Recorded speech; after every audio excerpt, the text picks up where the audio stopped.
Good morning, good afternoon, and good evening. It is Tuesday, and like the title says, waiting for them patch notes. Um, really not much else we can do. Today is gonna be kind of slow. We're gonna do tier 3 dailies first. Fast as that might be, and then go into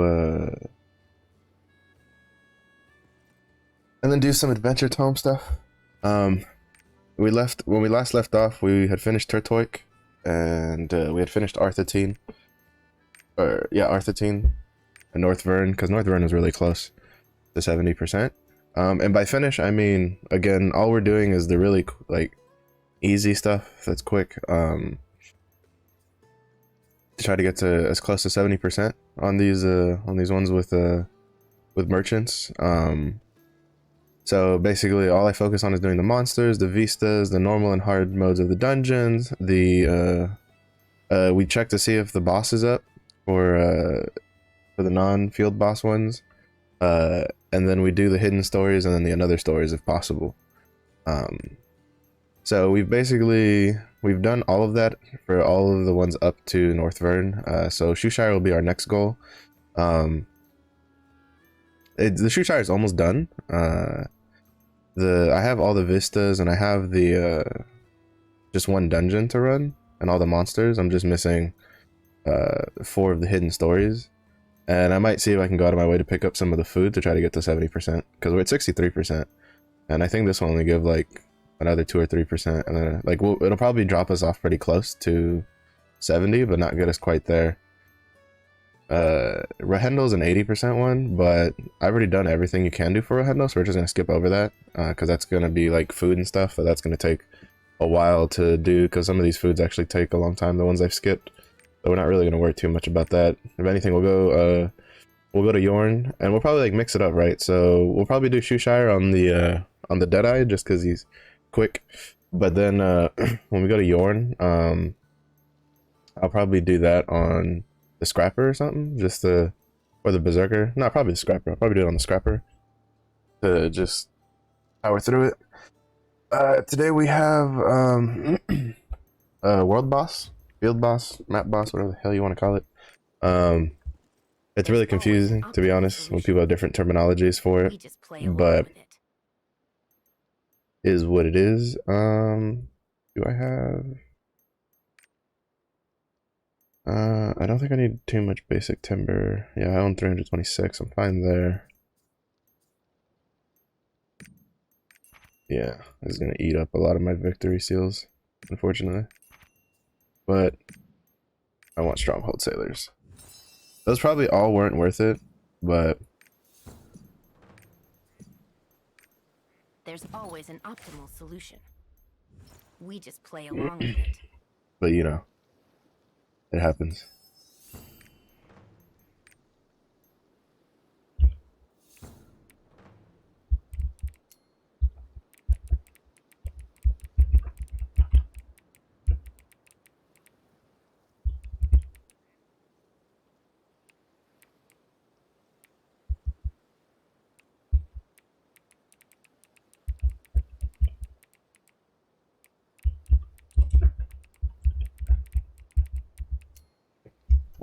Just had to let a guildmate know if he wanted to come and get the stronghold sailors. Also, I kind of apologize. I forgot to upload to export the VOD to Twitch, or not to Twitch, to YouTube yesterday. I was kind of a little out of it after I got off stream. I was doing some other stuff. But he's all good. Yeah, it's gonna take us a while to build up those victory seals, but for the most part, our real focus is just like raid seals and adventurer seals, because it's kind of what we really spend most of our stuff off. The green ones you'll need for like legendary stuff in the future from the vendors. If I'm mistaken, the legendary judgment conviction or whatever comes from that. I don't think, yeah, I don't have anything I can level just yet. Because if we go over to like the runes, character bro, let's go rune. Yeah, see, the legendary conviction rune is from Marte for the merchant, stronghold merchant. If I'm thinking that's that takes the green seals. I don't think there's a there's Borza for another overwhelm rune. I don't know what that takes though. That's that. Is there another? Oh, there is. Oh, sea bounties. Right. Should probably try to get more of those done. I'll have to check how close I am to that to see how possible that is. There's a lot that you get from a lot of sea bounties you get from the adventure tomes. Let's see how close that parks is, because I think for the most part the rest are from merchants that you can buy. Because I've seen a couple of my merchants have some sea bounty maps, and then from like RNG from Adventure Islands and stuff. So we'll just have to see how that goes. Judgments from Mari. What about the blue judgment one? From Elaine. They really don't want you getting those judgment runes, huh? There's a legendary one's from Masterpieces, and I don't think there's a green one. No. The lowest level judgment rune you can get is a blue one, and that's from Aelin from the Rapport, but if it's from Rapport anyway, you might as well just go for the purple one instead. For a higher chance. Because I think the blue is like 25% or 20%? Yeah, 20%. So, might as well go for the purple one from Mari. It'll be a while before I start working on that. Because my Rapport rotation at the moment is kind of locked in with who I got. But yeah, we'll do the dailies. I'm basically at a point where I don't do the Guardian Raid event unless it's like I consider it relatively easy to do for the monsters involved, because I'm pretty like stocked up on points for it. I have like 10,000. Then Aruni Racing, I don't even touch it at all, the actual like race itself, because there's only 1 week left, and then there's only 1 week left, and 25, like, you're not gonna, like, it doesn't take 25,000 coins to empty the shop across all my characters, so that's, you know, that is what it is. I do need to make some time for to get more stuff, because like, so we did phase 1 Oreha yesterday, hard mode, me and my friends. That's all we really had time for. But basically, I'll do him later. What's the? Yep. So this one's a skip. I have no interest in dealing with Levinas. He's kind of a pain in the ass. But for Oreha hard mode, so I got the weapon. I finally got legendary weapon on my scrapper, but I didn't have. I forgot that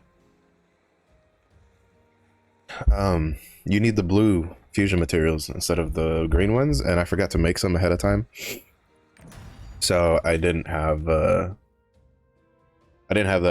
right? So it's just is what it is. So I kind of just I need to do some farming runs on it. I tried to do well, I think you guys saw me yesterday. I did the like I did a little bit of a farming run while we were waiting for the Chaos Gate, and it was a little annoying because I put a trap down, and I shit you not, the previous like 3 times I put that trap down, I always got like a big chunk of blue meat from it, but the last time it only gave me a bunch of like normal quality meat instead, and I'm like, and I was very, very disappointed.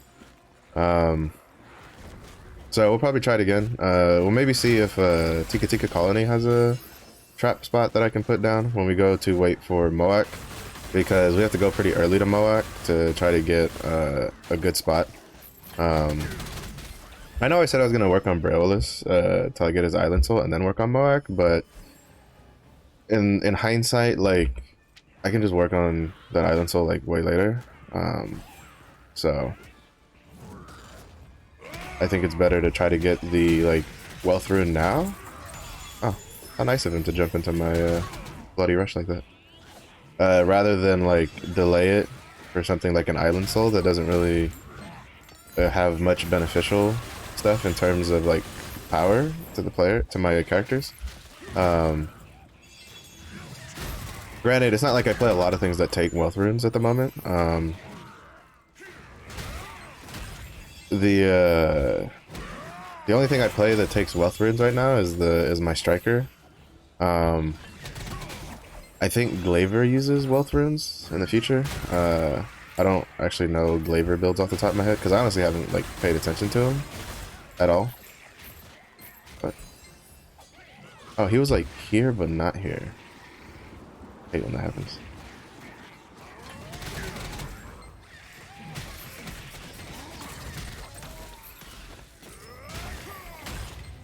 But yeah.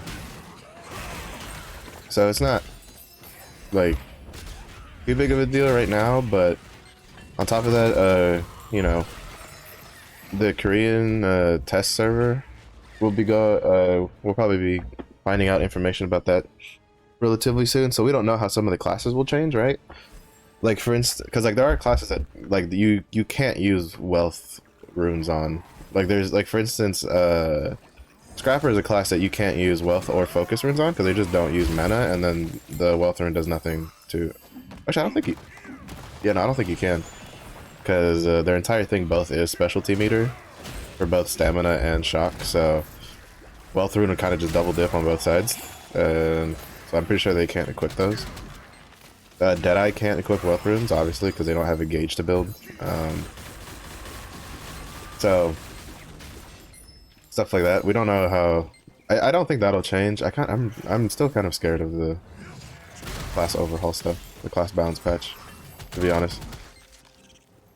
I think I say that because I think this is the first time they'll like overhaul like a whole class, like, you know, do such a major rebalance on classes. I don't think they've done it previously. I think usually it's just like number attuning and maybe like one or two new abilities here and there to kind of like make things better. But it seems from the tone that this like class balance patch is supposed to be like some pretty major stuff that they plan on doing.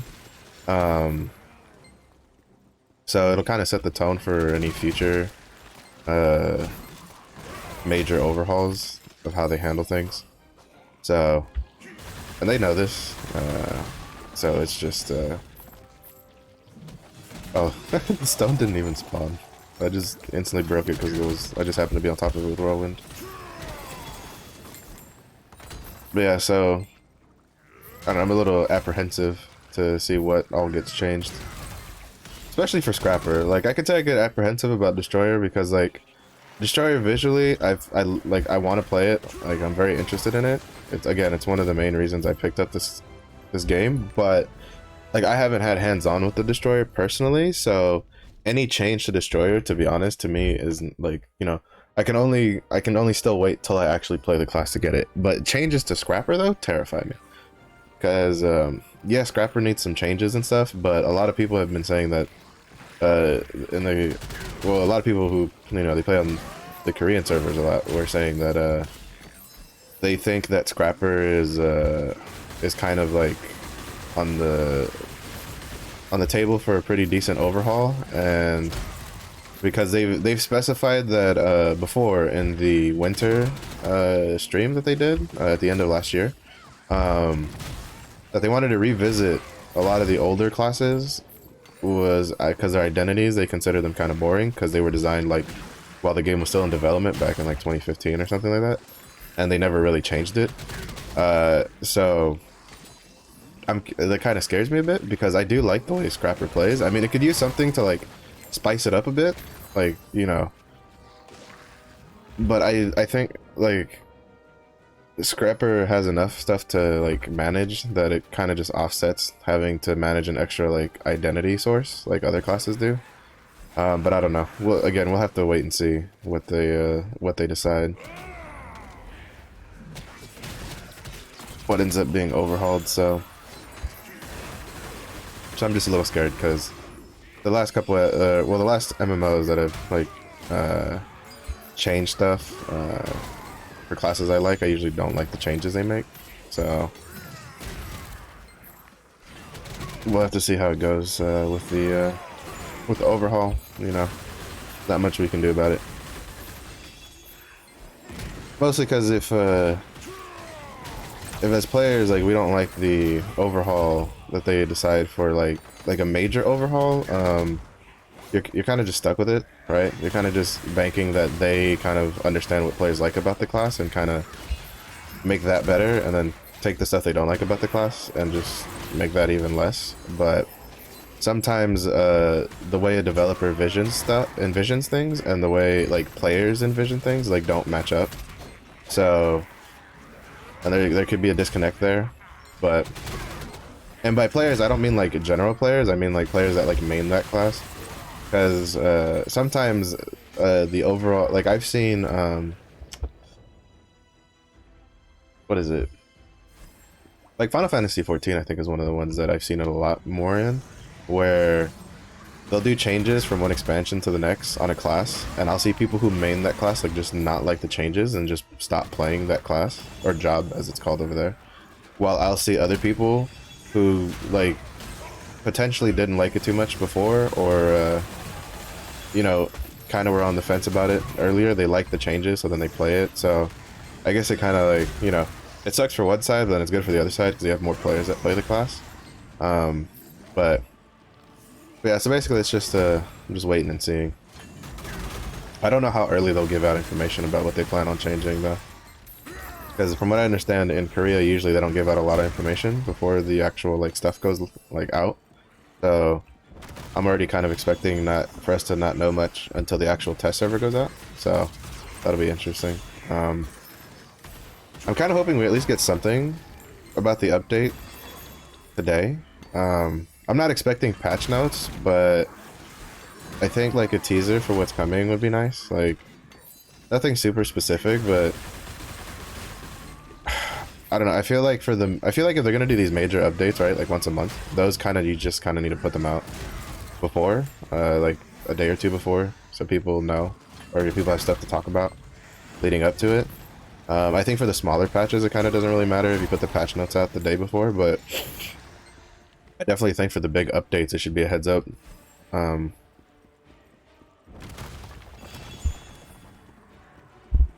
Sorry, I had to sneeze there. Because like you can see that like a lot of other MMOs do that, right? Like Final Fantasy 14, World of Warcraft, if they ever do like a major update, like their major patch updates with like you know 6.1, 9.2, stuff like that, usually you know a decent amount of that before the patch actually goes live.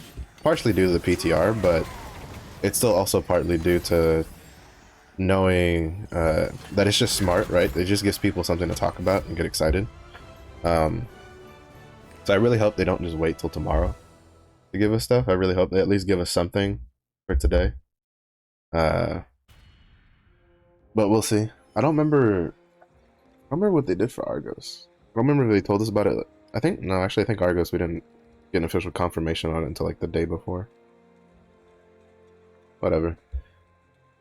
To be honest, it's one of the things. It's just how it works, right? You gotta, if they want to stick to that, because I've seen a lot of people complain about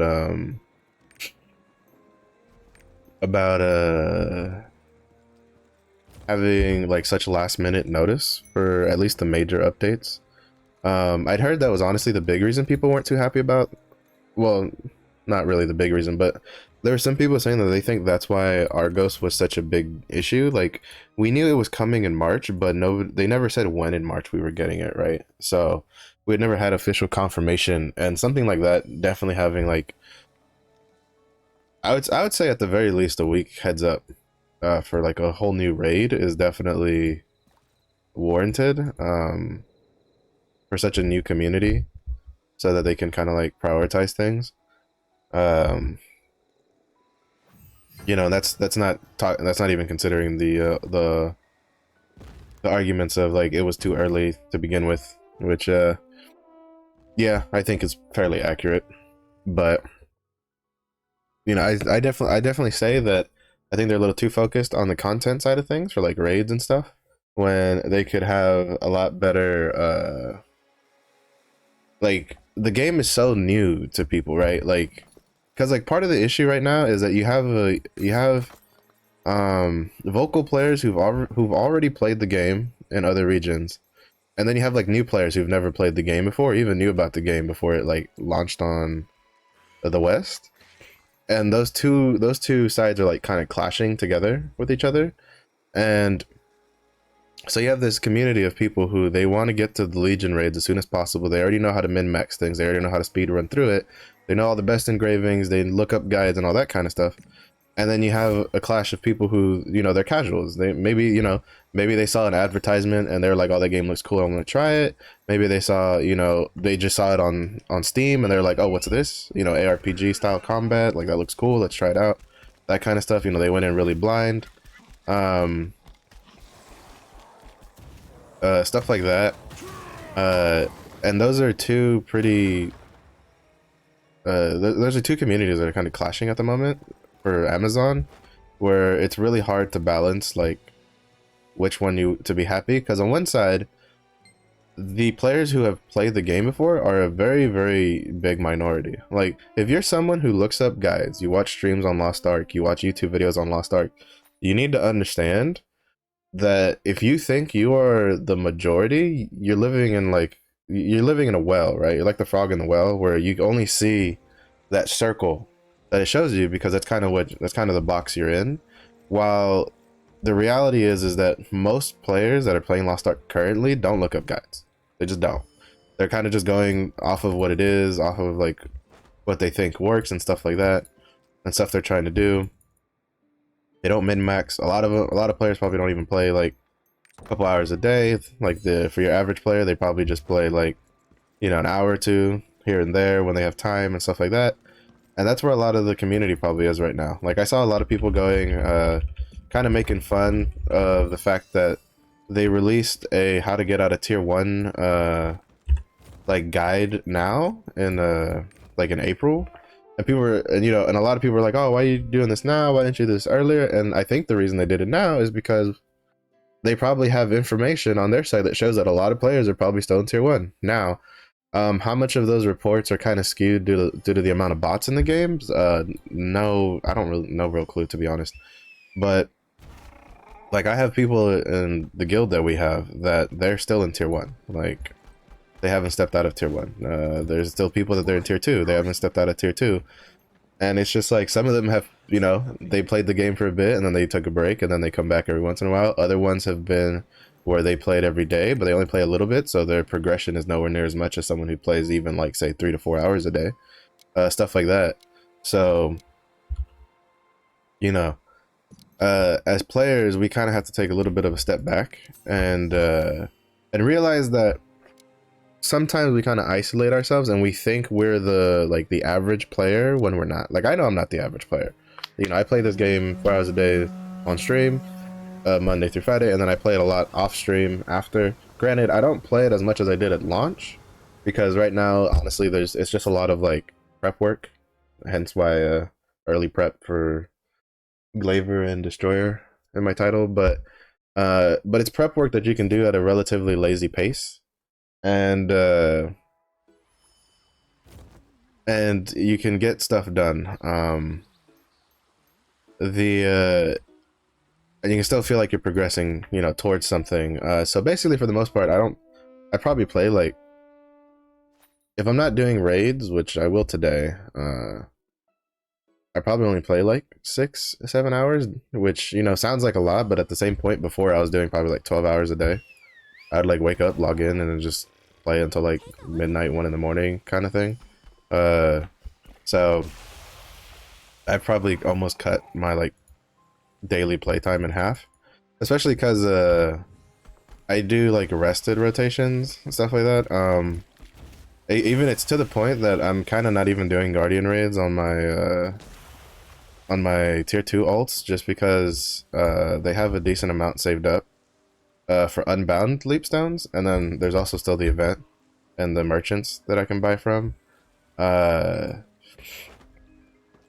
So like, I probably like, so what I do right now is, I mean, I still need to do some, because I don't think I have enough for to get from tier 960 to 1100, because I only have 300 of them. So I'll probably do some more today and tomorrow for my tier 2 ults at least, so that way they can build up the they can build their stuff up, right? The the big thing with it is you kind of got to like plan out yourself and kind of figure out yourself, because to be fair, this game is like well, MMOs in general are horrendous if you try to do if you try to like compare yourself to other people, because you're never going to look at people that are on your level. You're always going to look at people that are further than you, and then you're going to be like, well, it sucks because, and then you either have one of two mentalities. Either one, you don't give a shit when you look at people that are ahead of you, because you go, well, they're ahead of me, but they have more time. I don't have time to do this, whatever. That's fine. But then you're gonna have the people that they get annoyed that someone's ahead of them when, like, it just happens. Like, that person, for whatever reason, they have time to put more time into the game. Maybe they work from home, so they have more time to do like their content and stuff, like their chaos dungeons while they're working from home, stuff like that. They have breaks while you don't work from home and you have to go out. Like, there's a lot of stuff that's like kind of outside of your control that I teleported to the wrong one, that you can't affect. And I feel like, to be honest, if you don't have enough like self-restraint to look at other people ahead of you, like whales or people that play this game, like have the time to play this game like 8 hours a day or something, like maybe they stream or they do YouTube or something like that, you probably just shouldn't play free-to-play MMOs. Well, you probably just shouldn't play MMOs in general. Um, it's because an MMO is like, even without like the way Lost Ark does things, if you only have time to raid on like one character in like World of Warcraft or in like Final Fantasy 14, or you only have time to do like one or two raids or something, like you're gonna fall behind other people. That's just how MMOs work. MMOs have always been a game type that caters towards players that can play for long periods of time over players that can't play for long periods of time. So, if you don't like seeing people ahead of you just because they put more time into the game, then you probably might want to play something else. And I'm not saying that's bad. Like, me personally, I don't care if people are ahead of me. Like I said, I started like on the head start, so I got with the 3-day head start, and I only just now got to like 1370. Part of that was because I made the decision to yeah, he did all this daily stuff. I made the decision to that instead of using my resources to gear my character when he got to tier 3, I used my resources to make gold. I sold basically all my mats, all my unbound mats, for stones, for leap stones, you name it, I sold it. If it was unbound and it was tier 3, I sold it. If it was tier 2, I also sold it. So basically, I halted my progression on my alts and my main for probably like a week and a half to 2 weeks, and I made a decent amount. I wouldn't say a shit ton. I made a decent amount of gold. It's why I'm almost to like 60,000 now, because I was able to build up a small bump of like 40, like 35 to like 40k gold before the deflation happened. So, or the bubble collapsed basically. So it's kind of just like there's stuff to do, and that was the benefit I had for playing the game from the get-go and having it in early. But some people don't have that. They don't have that the opportunity that I do to have played like all day every day, and and in my opinion that's fine, right? Like, I don't think that's worth like kind of like pushing yourself. I'd also say be careful, like if you watch people who they like to wail unresponsibly, like on stream or like in a video or something, because again, those people like that stuff, or like that wailing they do. I don't recognize that gun. Is that the sunset gun? That is the sunset gun.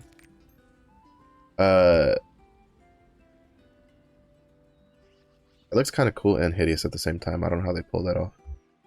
But the wailing they do is kind of it's for content, right? Like you can't match like a streamer, like especially a big streamer, if they're wailing, because in all honesty, like they're still making a profit off of that between donations, subs, stuff like that.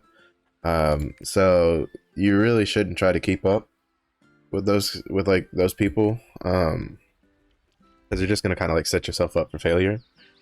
So, and even in your own friends group, right? Like, there's a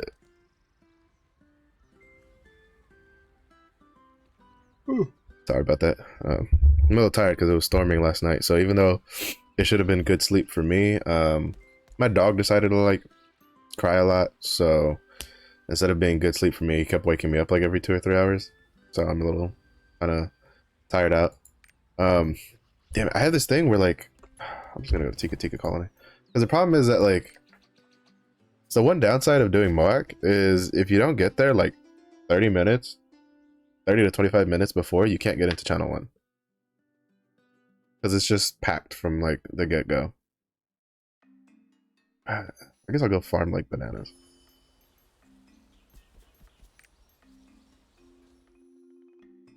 We'll go farm bananas. Do a little because like wait, do I have banana?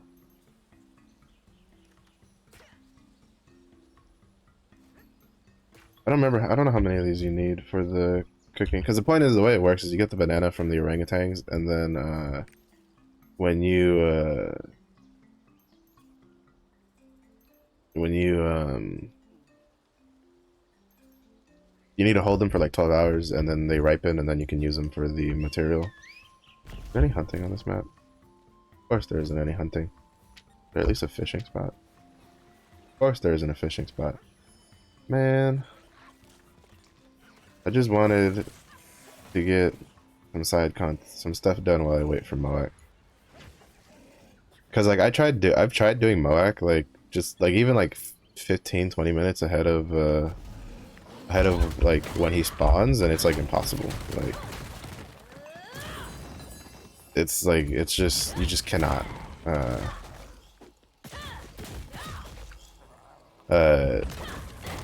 at least on my server you can't. Like there's just too many people there too early. So it's like if you're not here super early, you're not gonna get in. I kind of want to get it done now because if I forget to do it now, I won't do it later. Because then I'll just be like, I want to do other stuff. Not to mention today I actually have something to like make sure I get my stuff done early because a group of us are planning on doing Argos Phase 1 later today. So kind of having all this stuff done early will help me out. Even though I kind of have to go to the bathroom here in a second. So I think I might do that. Just do a little bathroom break. Because for whatever reason, my system was a little slow today. After eating lunch.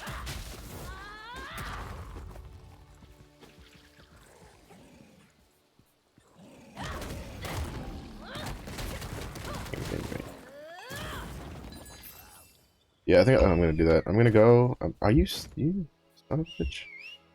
I'm gonna do a real quick bathroom break. To kind of just get it done, and then we'll be back here in a second. I just need to go find a safe spot to park real quick. Shouldn't take me too long. Alright, so yeah, real quick bathroom break, and then I'll be right back.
Alright, sorry about that. Yeah, that's the first. Usually, I try to give myself enough time to not have to do a bathroom break so early into the stream if I need to do one at all. But today was, you know, today was just a day of first, I guess. Yeah, we killed a little bit of time. It seems there's not as many people on here as usual. The last couple times I tried to do this, I would come here like 20 minutes early and channel wanted to be like red. I'm just doing a quick mining run. I haven't done a lot of mining in a long time, and I'm starting to run out of rocks for repairs and shit. So I kind of just need to. I could have taken that from him, but I decided to be nice because he doesn't have super armor on his pickaxe. That's one of the really important things. If you have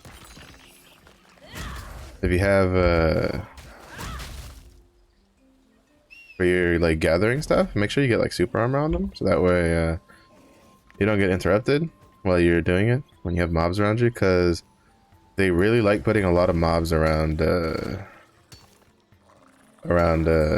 lot of these like resource nodes, and it can be a real pain in the ass to try to get it done without like some sort of like without super armor, because in some maps like things just respawn faster than you can kill them.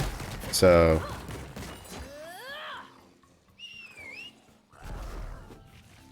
it's just like oh no, it's there. So if you put super armor in it, you don't worry about it. You just mine your stuff. Pop a health potion if you're like, you know, in Punica. Get out of my way. Bunch of damn monkeys. They kept me just far enough away that my character was stuck in like a run animation to try to get to the mining node. I'm like, go on, get you damn monkeys. Actually, they'd be primates because they don't have tails. I'm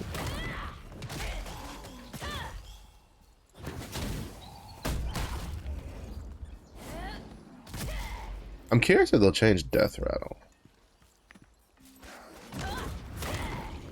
Because I feel like for shock training, that's one of the reasons shock training is really hard to kind of like get. A lot of people like to say it's because of how slow shock training is that it's hard. No. What makes shock training difficult is that your highest damaging ability leaves you with no resource to do anything else. And a lot of times you open your when you open into that death rattle, like you death rattle by using charging blow and either crushing smite or fierce tiger strike before doing it, so you can get the attack bready buff, then you can get the amplified damage debuff, and then from there you're just good to go, and it'll deal a lot of damage. The problem though is that death rattle consumes every little bit of your shock, so it leaves you completely open to, well, it basically leaves you unable to do anything else, really, because even, I mean, maybe with higher focus it won't be such big of an issue, like for the tripods on the armor. Mine are currently only, I think, level 2, like, I only have +1s for the focus tripod skills.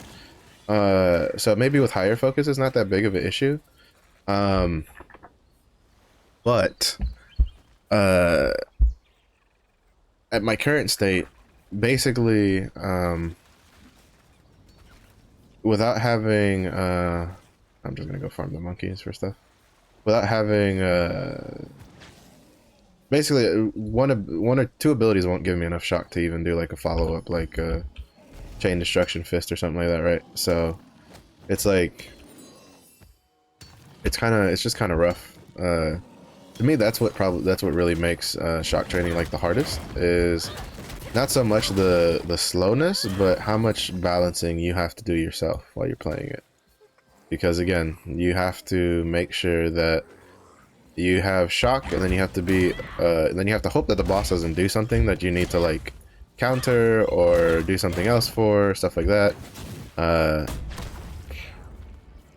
Granted, these are kind of things you can't really control because what the bosses do are pretty RNG in Lost Ark, which is a little annoying to be honest. That's something I don't like about Lost Ark. A little too is I feel like the bosses are a little too RNG. Part of that probably could just be me getting used to how Lost Ark bosses work because I'm very used to boss has this pattern and this is what the boss does and we have to like get used to the pattern. So having like complete RNG for like what things the boss can do kind of just throws me off all the time. Like for instance, we did Oreja hard yesterday, and for the first boss, or for the first phase, and what happened was on the second boss, we basically pushed him the whole way through without having to deal with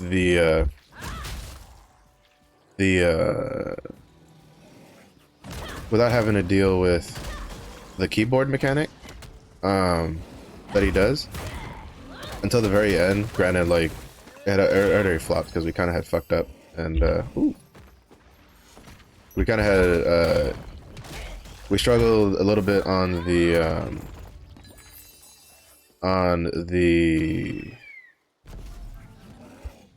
one where you have to break people out of their cages because our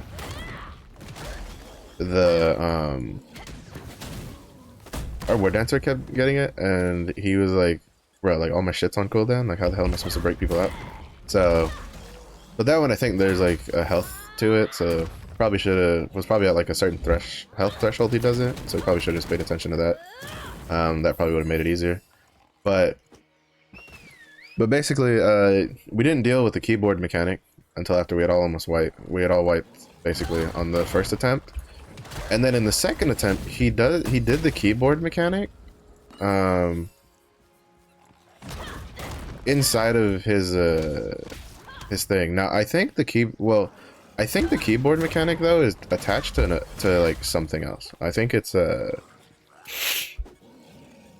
like I don't know if it's a like I don't think it's just like a random mechanic. I think like there's something that he does that you have to stop for him to set it off. I'm not too sure though, because I've only really ran the dungeon like a couple times, so I don't really know, and I'm not going to pretend that I know. I could probably look up the guide, but I kind of don't care too much about it. But so today, so we did that yesterday, so I finally have my weapons for legendary stuff. Sad part is, since you go down to +6, you lose your glow. I am a little disappointed with the weapon model though, because it's basically just the Platinum Founder weapon skin, just recolored. Because, let's see, there might be some changes on the model itself, but for the most part, it's pretty much exactly the same. Oh, that's not gonna let me. I'll move this over here. So there's the platinum, and then here is the regular weapon model, and you can tell that aside from the fact that it's black and it has the glowy red bits, it's pretty much the exact same model as the platinum weapon skin, and that honestly irks me a little bit, just a little bit. It makes it seem that, you know, for Scrapper doesn't really matter, though it gives me some hope, because if which I doubt because the icons don't look anything like it, but if the legendary set looks anything close remotely to the platinum founder skin, then I'll be like, yeah, baby, because I do like the way the platinum armor skin looks like. But I was like, I didn't have the money to drop like $100 on the platinum founder skin, and then I'm not going to drop 28,000 gold for platinum founder skin when there's other skins coming down the line that I want, and I know I'm gonna want. So these, I'm waiting for them to really tank down in price, so that way I can buy one real quick for my Deadeye, because he looks Oh, channel 1's full now. Deadeye has some pretty armor models, in my opinion. Definitely not my taste. So it kind of just is what it is.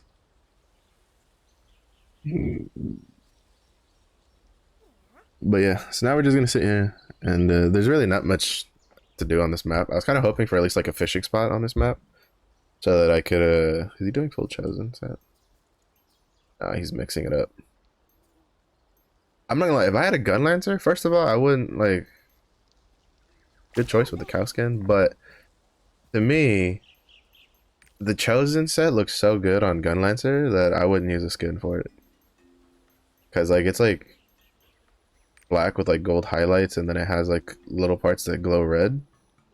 Yeah, I can't pan the camera around, so you won't be able to see it. It's kind of on the outside. I think the shield and the gun have it, so it's like it's it looks really good. I haven't seen, but most people like wear skins on their stuff, so I don't get to really see.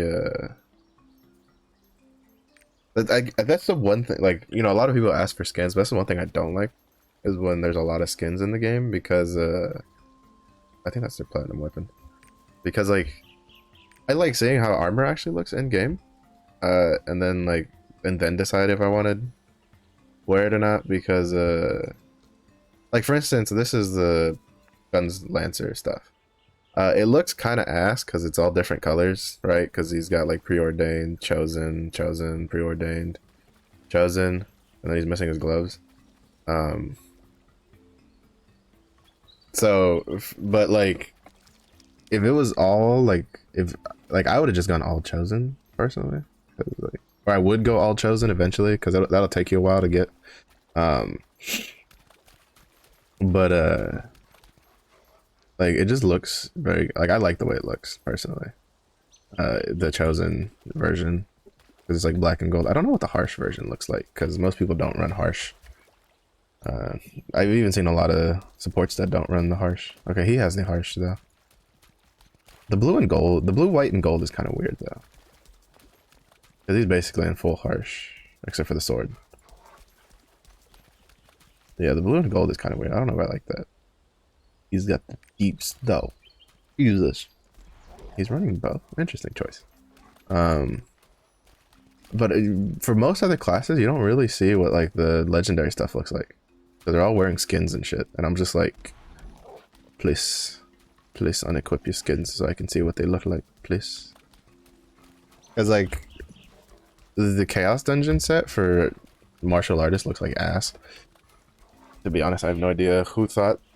Like, it's so weird to me how like it doesn't have to look as good as the previous legendary gear, but when it looks worse than like leveling gear from before you hit level 50, that's a problem. In my opinion, that's a goddamn problem. Because like there was some nice looking leveling gear, like armor model wise, that they could have very easily reused, and not a lot of people would have complained for the martial artist because they're really nice skins. But instead, they didn't reuse them, and we're kind of just stuck with what we got. All right, so this is the preordained set for the sharpshooter.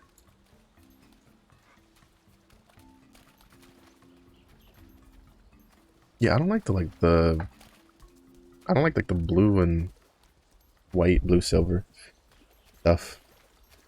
I wonder if all of the chosen stuff is like darker. Because like the chosen armor set, the chosen armor set, the whatchamacallit, the preordained, and then the harsh, like all three have the same armor models, but they're different colors. Granted, there also might be slight differences in the actual armor model if it's like the first couple. Because like for instance, tier 2, I did a test the other day with my scrapper when I was trying to like find stuff I wanted to wear for PvP. So like for instance, actually since we're talking about it, an example of PvP armor that looks better. So this is what like my scrapper looks like now with her you know, her tier 3 purple shit. Like the pants are sunset because I was trying to see if those were any better. They weren't. The boots look nicer, but for the most part, it's still garbage. And then this is what free level 50 leveling armor looks like. Why? Like, why is there such a big difference? Like, this looks so much better, and we can't even use it as skins. Like, at least you know, at least give us skins, right? Let us like use them as skins, because like they look so good. But nope, I have to basically wear the fancy report dress instead, because mostly because I don't feel like spending 2,000 gold on the Alar skins. If they come down cheaper, I'll probably buy one. Maybe. Kind of. Not really. It all depends on what the next skins they give us are. Yeah, see, 2.9. I don't want to drop 2.9 for this. Especially not on the martial artist one. Maybe it was on a different class. Maybe, well, again, it'll depend on what the next skin we get is. So, which is kind of something I hope they'll tell us. Like, I feel like that's something they could have told us, like, yesterday. And people wouldn't really have minded. You know, they would be like, oh, you know, granted, it could go either way depending on what they do. Apparently, they're going to introduce the Battle Pass in this update. The Arc Pass, because they teased it in the PvP video. Rox has kind of admitted that it was a teaser and that it's coming. So, but that usually, from what I understand, the way that works is you have the free track, a like normal track paid for, and then you have like the premium track that's like the more expensive one. And the normal track, I think predominantly what it gives you is just like more materials and stuff, while the paid track is where you get like, there's like a wallpaper, and then there's usually a full skin set attached to it that you can get, and then a bunch of blue crystals. And then if I'm mistaken, on the free track, if I'm not mistaken, it comes with like a pet, or like not a pet, like a mount. I think in the paid track, actually, I think in the first paid track, it's like a mount or something. I don't know. We'll see. We'll see how it goes. Oh, that looks... The icons look cool for the Berserker stuff. See, this is what I'm talking about. I want to see what this armor looks like, but he's in like the Alar set. Or that's not the one I want to push. This is the one I want to push. Yeah, he's in the Alar set. Just let me see what the model looks like, please. Please, I beg you, please. I kind of, that's the one thing, that's probably one thing if I had to ask for that I really would like in the game, is just be able to preview like in like the actual armor models for in-game stuff from like the codex. But I don't think they even have that in Korea, so I doubt we'll get that. Oh, look, it's a Star Spangled Banner dino. I have a friend of mine who he's like, this is the first time I've seen one of these, like the red, white, and like, you know, the Captain America flag dinosaur. But I have a friend of mine who he's like, man, I see these fucking everywhere. And I'm like, bro, all I usually see are like Barneys and like Yoshis. Even though now we got a nice little mix, you know, we got a black with some neon green. We got, you know, spicy purple tiger marks, whatever. I don't know what to go with this. We got America over here. Oh, hey, someone has the PvP mount, the first limit one. You can get that for PvP coins after you hit first limit. And then this mount expires. It'll last you until the next season starts. And then you have to buy it again. So. But it's not too terribly hard. Probably like 2 days of casual grinding probably gets you... I wonder if they get an actual mask with that. 2 days of casual grinding probably... Or 2 weeks of casual grinding probably gets you enough to be able to buy it again. Both level and whatever. But he's about to spawn here in a second. But... like, for instance, I only did this... what is it? I only did this like over a weekend, and it already put me up to tier 7. Tomorrow I think I might try to do some more to get to... oh, that's right, I forgot we got like an extra 3 minutes. Tomorrow I think I might do like some PvP on stream, so that way I can get I want to try to get to first limit. But it takes a lot. Like I'm only at 5,000. Basically with the amount of XP I have, like I have 25,000. I need another what 39,000 points to get to the first limit. And then as you can see here, you get a weekly reward for the PvP rank that you have. Not the competitive rank you have, but the PvP rank you have. So if I get to first limit, basically if you stay at first limit, you get 2,380 coins of courage every week. And then it just goes higher and higher until you hit like extreme. So yeah. I kind of want to get to first limit just to also get more access to more mats, because the point is the way this works is you don't level up until the weekly reset. So if I don't get first limit this week, I have to wait till the next reset to get first limit to then get access to those those mats on the PvP vendor. So my win rate went up. I was at like 34%. So this has to be for like this week, because I have more than that. Oh wait, no, that's team deathmatch. What's my competitive one look like? That's not gonna tell me. Competitive. How bad is my fucking thing? Yeah, I'm at 37 because I think I've done like 30 matches and I've only won like 13 of them. You can usually tell. I go here and then I just search for myself. And then my major class is Scrapper with 35 matches, 13 wins, 22 losses, with 0.7 kills per death. Because usually, I can get a decent amount of assists, because, like I was talking about yesterday, to me, I think Scrapper in its current state really is only really good as like an enabler or a like defender kind of playstyles, because she doesn't have a lot of super armors when she's up close, and it's like she doesn't have a lot of like her stun is very close range. Like you need a very you need to be very close to the target. Even with the like increased area hit, it'll miss really easily. Meanwhile, you compare it to things like Berserker's sword aura or sword storm. You compare it to the electrocution from Shadow Hunter, from basically everything else, to be honest, because like it feels like everything and its mother has a ranged stun except for Scrapper. Oh, I haven't even gotten to hit him yet. Mostly because, you know, gotta love it when he hits you before you even get a chance to like see him. Oh shit! I didn't even see the. I didn't see the lights. Oh, but we need a gun lancer boy to kind of like. Oh, you did. I'm sorry.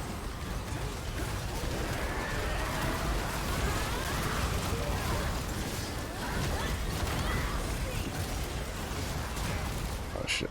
Like I can't see the lines because like they're so lightly colored. See, this is kind of what I'm talking about. That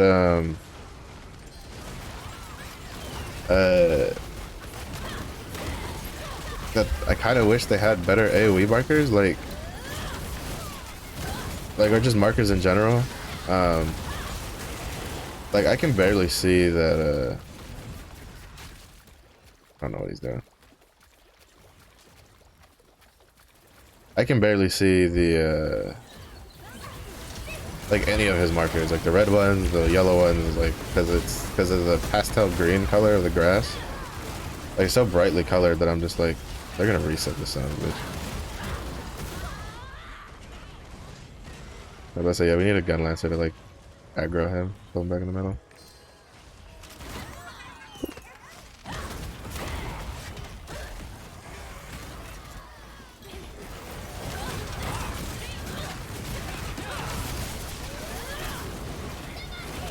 But yeah, see, like when we're in the water area, I have a lot easier time kind of telling where the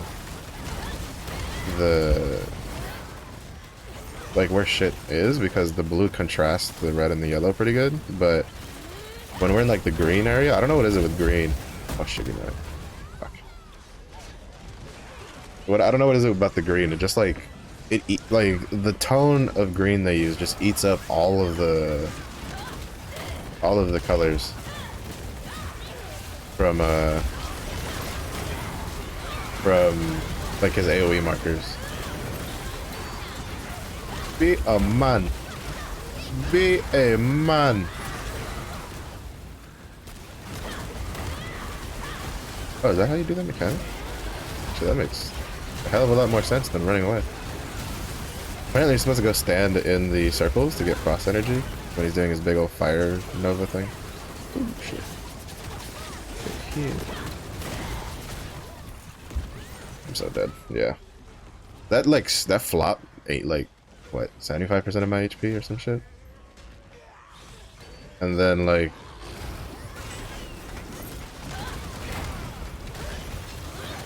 I ate the beam of light follow-up. Woo, that didn't get blocked. Right? Oh, I got his tail like was kind of curled weird, so I kind of got stuck there inside of the AoE when I was just trying to get around him. Got through so many plumes on this guy though. This is one of the main reasons that I was like, there's no way in hell people are getting that like South Vern like map boss like anytime soon. Because like that's, I think that's like 1450 for that, like the South Vern boss. Divine protection, strong will, divine protection, garbage. All right, go back to New Village. I don't think we got the Omnium Star. I didn't see it. I didn't see it on the pickup, but then again, I also didn't. Stella's I didn't notice when I picked it up either. So, because I don't know if it actually shows on the loot thing like your like the Island Souls do. What's this? Heavy armor. Did that go for anything? I think it goes for like 50 gold. So 44 gold. I'll hold on to it because when Rowan comes out, you're gonna want heavy armor as an engraving if you have a plan to do Rowan at all, which is the faction v faction continent, where it is not equalized, it is normalized. All of your engravings actually work and shit. You're gonna want that stuff built up for it. Alright, some of this, some of these. Alright, is this any good? Nope. What about this? So, oh, that might actually bring in some money. Actually might bring in a little bit of money. I say this, but the last Taijutsu level 3 I put up hasn't sold yet. And I don't know how much they prioritize swiftness. That's the wrong button. So, it's a decent quality. It's nothing crazy. Auction house. We go to accessories. Legendary. Tier 3. Combat stats. Engraving effect. We are looking for swiftness. And then we're looking for Taijutsu 3. Which... people really just don't know how to, like, price their shit, do they? Like, why are you putting this at 9 gold? Oh, because it says increase mass. No, even then, like, why are you putting this at... Jesus Christ. This is the other issue with trying to make money right now, is that people are putting their stuff, like, super, super low. Like, all over the place, right? So... trying to make money, this sucks. Trying to build your character, this is fantastic.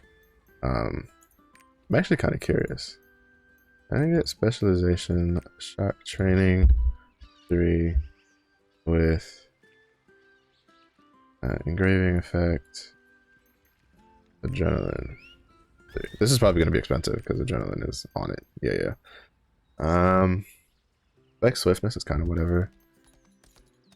This is way overpriced. These are all way overpriced in my opinion. For adrenaline, like maybe it was grudge. What about Cursed Doll? Cursed Doll. Well, granted, it is a 3/3 accessory, so maybe not overpriced. 1,000 gold. 60 quality. 2,000 gold for 100 quality. What's the difference? 20 spec? For my cheap ass, that's not a big enough difference to constitute twice the price. Earrings are a different story because you get more stats from the earrings than you do from. Oh wow! I wish I could luck out on this shit.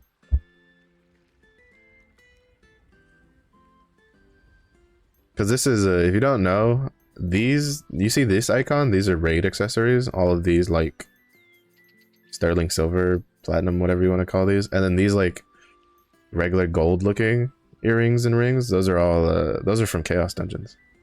So this is actually really lucky. But I'm not gonna spend. I already bought an accessory the other day. I guess I'll just hold on to that. Oh, I need to see the ability stones actually. Because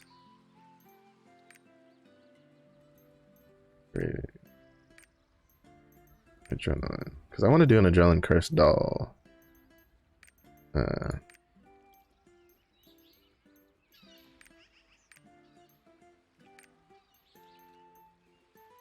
Wow, these like doubled. These were like, I should have just bought out the ones earlier. These were like 50 gold when I first started looking into them for the buyout price. And I tried to be cheap and just do the try to get the minimum bids. And instead of like, I should have just bought out the stuff. How much would a legendary version go for? Probably a lot more. 375.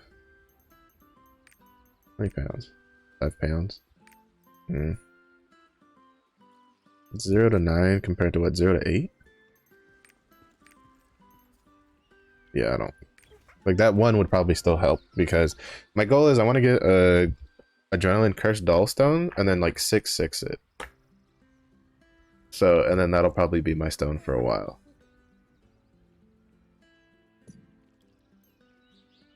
Oh, this is the sunset stuff. So, anyway, back onto the we kind of got a little sidetracked there with the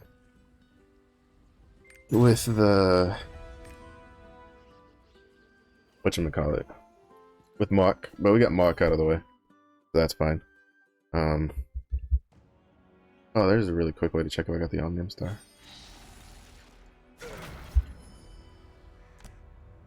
No, I did not get the Omnium Star because I'm still at 4 to 7. Unfortunate. I find it funny how it's at 4 out of 7, even though you can't really get. It looks like they're fighting it. You really can't get you can't get the 7th one yet. That's from South Vern. That's from South Vern's like weekly dungeon thing, which I think we're gonna get. I know they said we're not getting the South Vern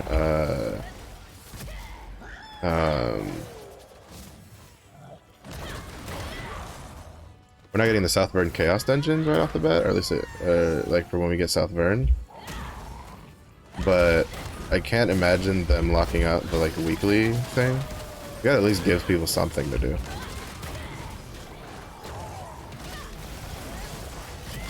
Because then, like, if they only do South Vern and they don't at least introduce some of the extra content you get from it, I used up all my shot. Then at that point, it's like, why did you even put South Vern in the like, why'd you even release South Vern, right? Because if it's just the quest, nobody's really going to care about that too much. Because the quest is like an hour of content or some shit.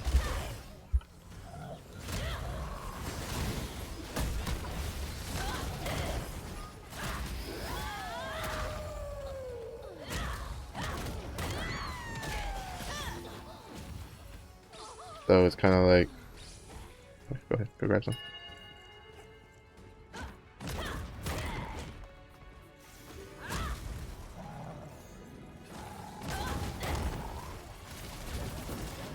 Jesus. I need to treat that more like whatchamacallit, like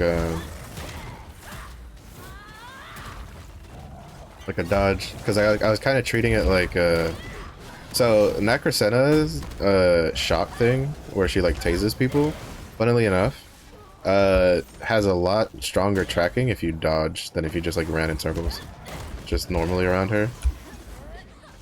And it's like, it's actually hilarious to me that that's the case.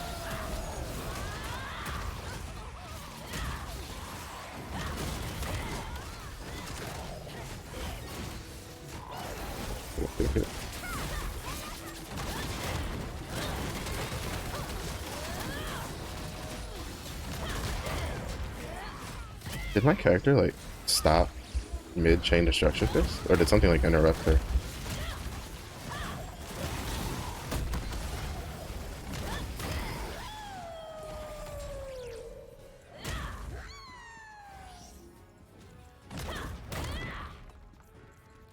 Also, I'm still annoyed that I can't bring pheromone bombs when I have destruction bombs. Because I bring destruction bombs for the tail.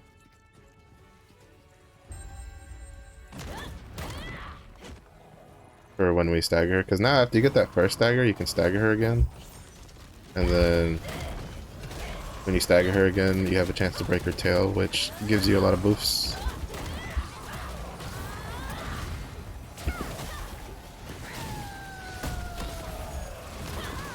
Oh my god. This is what annoys me. The fact that, like, that's what annoyed me about regular Yoho, was that you could get juggled to death by those flares, and you can't even see where they drop if you're standing in the wrong spot. That's so frustrating. That's probably one of the closer, like, more like frustrating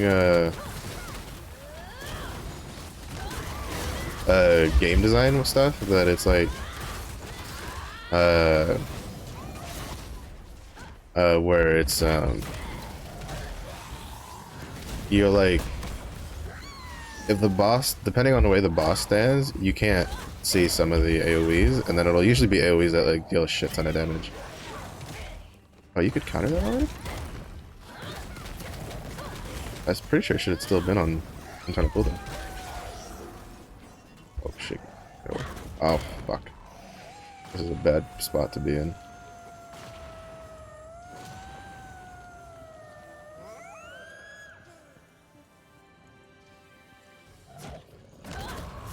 Alright, I think.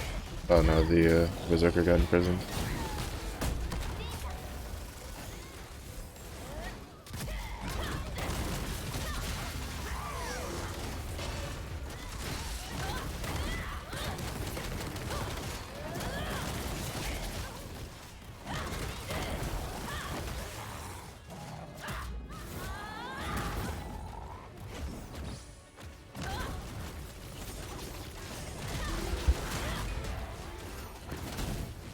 I had enough shock that time. That's the issue with Death Rattle, is like, so in my opinion, that's what makes shock training a lot harder, is that taijutsu, you kind of always have something when you're hitting all your buttons, because there's nothing that fully drains your stamina like Death Rattle in taijutsu, while in oh, is he wearing the armor without skins? He is. Looks a little jank, but looks a little cool at the same time, actually. So, like, for when you're doing shock training, you have one. If you're well, Scrapper, we have like one of the best, if not the best, counter in the game, especially for a melee. But it requires shock, and a lot of times you can't really, like, you don't control when they're gonna do a counterable move, for the most part, at least from what I can tell. So a lot of times what happens to me is I will Death Rattle, so I'll empty out my shock gauge, and then they'll immediately do a counterable move, and I have nothing, because in the time it takes you to hit, like, even just Crushing Smite, like just tap it once to get shock and try to counter, like the move already goes off.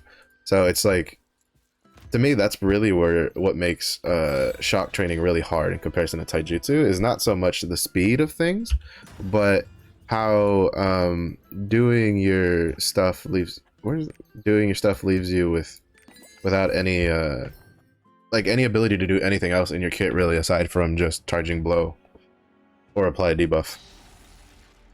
So yeah, I don't have flares, buddy. I have destruction bombs. Not that it really matters on this map. This map's pretty small.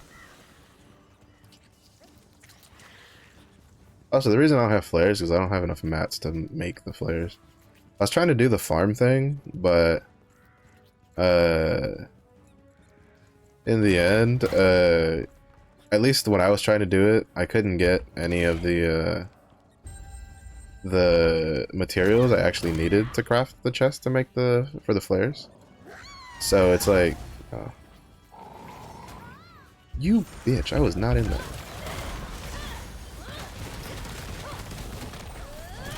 You was lying.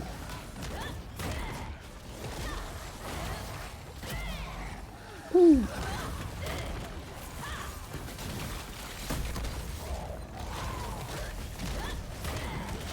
No. No counter.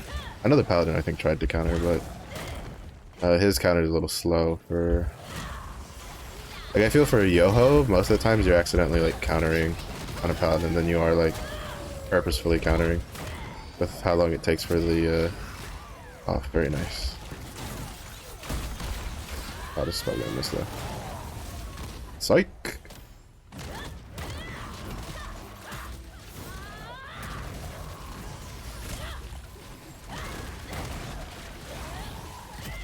We all just like popped all of our stuff right there.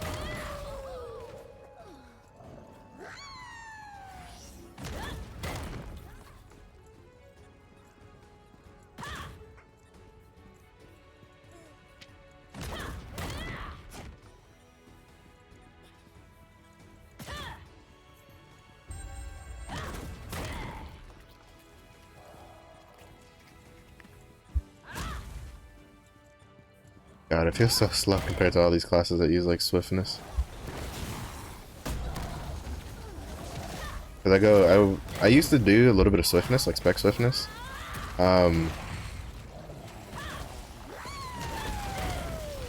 think I still haven't decided if I want to go the spirit absorption build or not. Cause there is a spirit absorption build.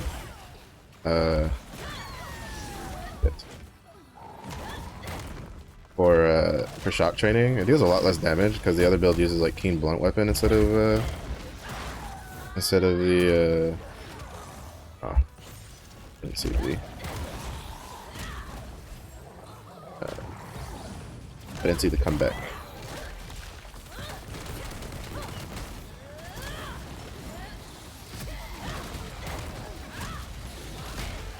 Nice, nice, nice, nice.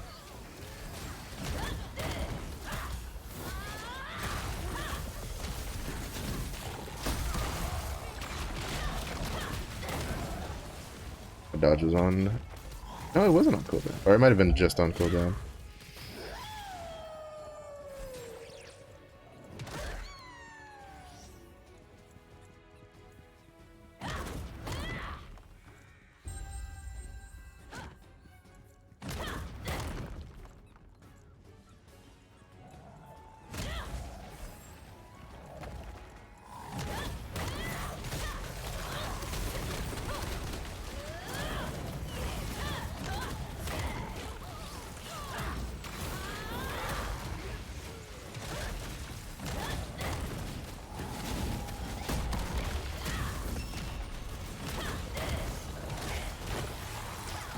Trying to save my death rattle for the destruction check. Shit. Oh, do it.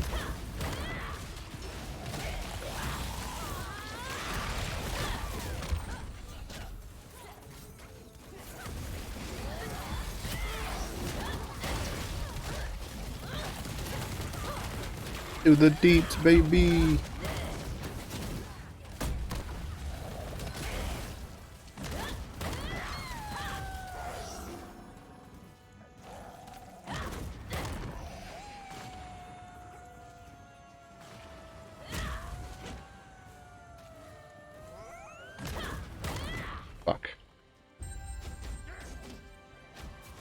tried to charging blow out of it, and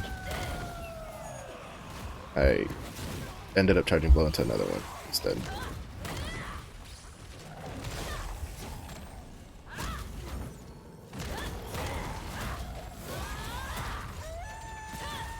That worked out. And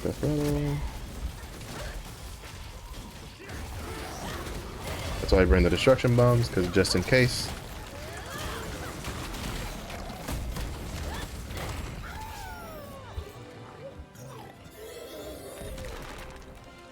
There's a lot of times, like right there, we were just barely shy of hitting it. So I threw the destruction bomb just to secure it there at the end. That's why I bring it. But if I didn't need it, if it was a lot easier to drop off, I definitely would bring pheromone bombs instead. And just to keep her in place, because she has a very long, like, invincible frame. But again, I kind of want to make sure that destruction check gets done so we get all the buffs and stuff. So yeah, that's why I bring the bombs. But I really should get around to kind of doing my farm for flares. All right, are any of these? Did we get anything usable? Nope. Nope. Nope. Nope. Nope. So nothing usable there. What's this? Not using that. We're not gonna use crits. Well, all right. I remember why I was holding on to that. I was holding on to that in case I do end up going taijutsu. All right. So yeah, it's Levinos, so we're gonna skip Levinos. So now we're gonna do real quick our Chaos Dungeons. Chaos Dungeons are probably like the one thing I say that if you want to actively if you want to actually play that character like into the future at all, to at least do theirs like every day. So that way, because that's a really big source of shards, which you won't get. Is that their preordained set? Yeah, it is. Or is their chosen set? It looks nice. It looks fancy. That's a big source of silver for your count period, and then it's their main source of shards. So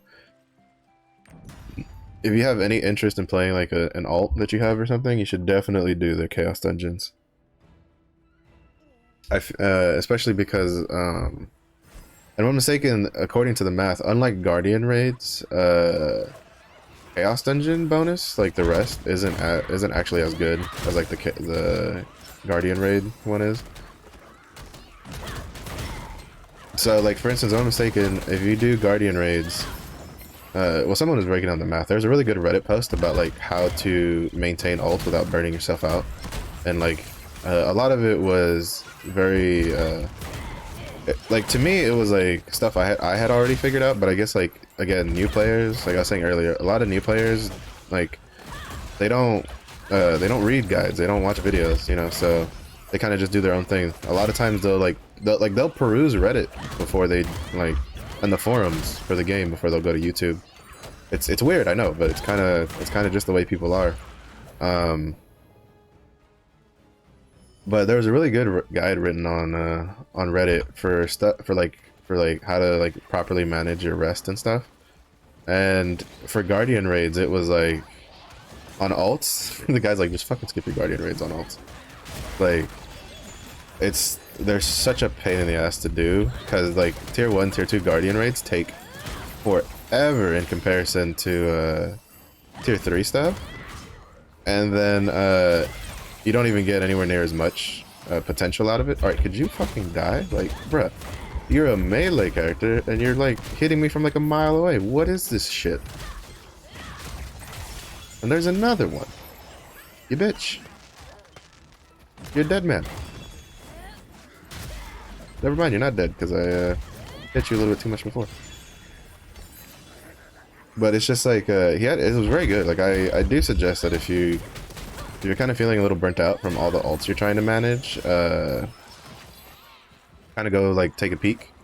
Especially like tier 2, man. Tier 2 grinds you down so hard because the best fights to do in tier 2 are like Calventus and Lava Chromanium, because out of all of the fights in tier 2, those are the two least pain in the ass ones.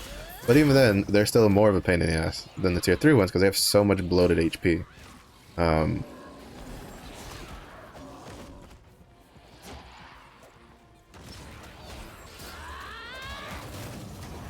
Boink. My jump better than yours. But because like you cannot tell me that Lava Chromanium does not have like bloated, like super bloated HP when I can take my Berserker with his half effective, or no, what is it, like 70% effective accessories. Basically like the HP's too bloated. I feel like that's what they should. I don't know. Well, I don't know if they could have. Maybe the way they coded it didn't let them do it. But they should have reduced. Well, actually, no. If you could like take off stun value on like Veritas's tail swipe and shit like that, they should have been able to do it. Basically, tier 1 and tier 2 Guardian raids would have been perfectly fine if they just put him back to the regular health percentage. And I hope they learned a valuable lesson of don't listen too much to like the players that have played this game before. Because in case you didn't know, our tier 2 and tier 1 Guardian raids got buffed because players on the CBT complained that they were too easy. These are the same exact players that were also telling people that they need to get to tier 3 as soon as possible, because that's where the real fun of the game starts. But then they complained that tier 1 and tier 2 was too easy, and that it was too fast. You know, the shit that you have to do on a daily basis was too easy and too fast. And so Smilegate went, okay, so you guys obviously seem very experienced, and now we are stuck with 10-minute tier 1, tier 2 fights with like people that are decently geared and know what they're doing in the fight. So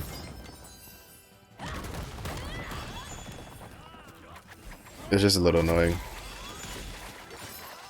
I feel like that's part of the reason things kind of slowed down too, is it's like they did do some weird changes, but part of it wasn't really their fault. Part of it was like the people in like some of the betas and some of the pre-forum stuff were just like, oh, you know, the experience. Like people, like I had a friend of mine, he's like, man, they shouldn't do tier 3 at launch because, you know, we should get the full experience. I'm like, bruh, tier 1 and tier 2 almost killed this game. Like, you want to experience the content that almost put this game in the ground? Like, no, that's so dumb.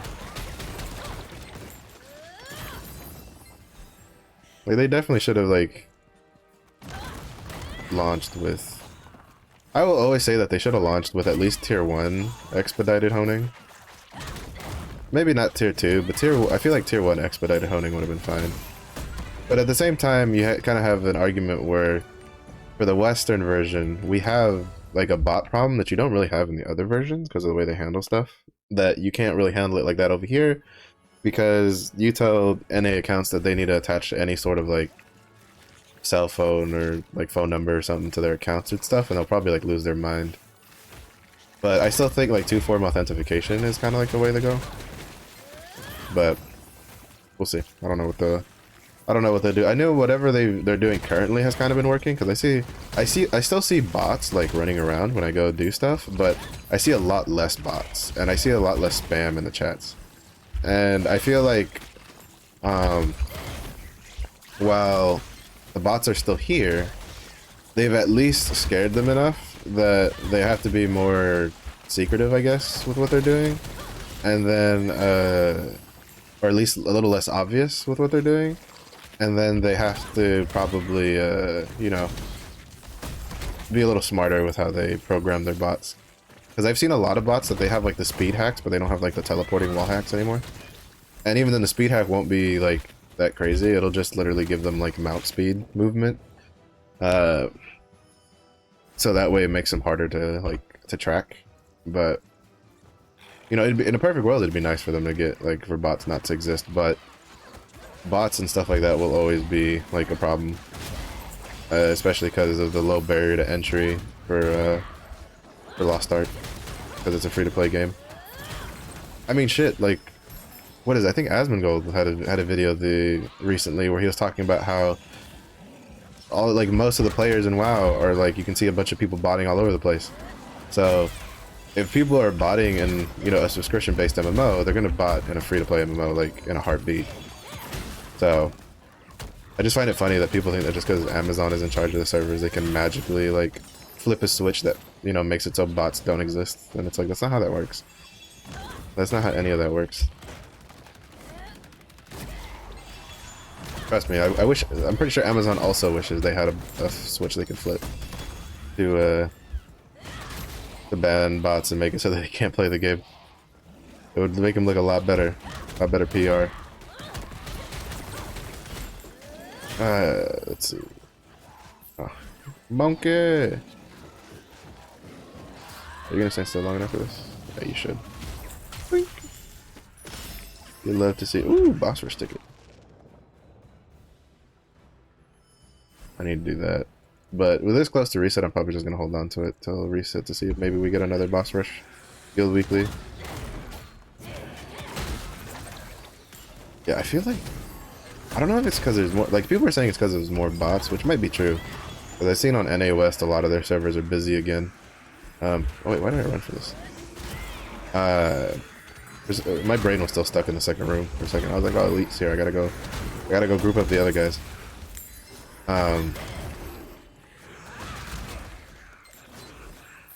What was I gonna say? We were talking about bots. I don't know, that's how out of it I was. Like my brain just like deleted itself.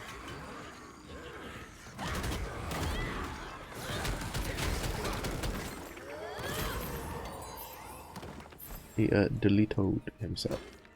Deleted the memory. But anyway, I hope everybody's fine with like the weather and stuff. Like here we didn't get anything super severe, but we had a lot of like heavy showers and thunderstorms the other day. So, and that was because it like broke up by the time it reached where I'm at. So I hope like nobody had too serious storm stuff where they're at. So in the US of the A's, because the weather is a little janky nowadays.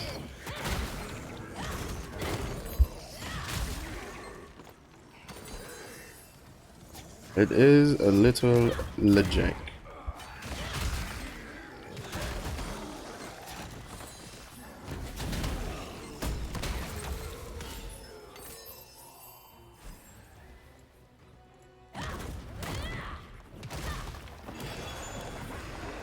This bitch. It's like 3 years to fucking be ahead of him. He's not as bad as the dragons, but it still annoys me. If the mobs around you move, you should be hittable. In my opinion, is how it should work from the risk course. Or at the very least, like, make them all the same, right? Like, the same amount of time that you have to wait before you can, like, one-shot them. That's how I feel about it, but whatever. You know? The fuck do I know? Oh, we need to see what adventure we're gonna do today.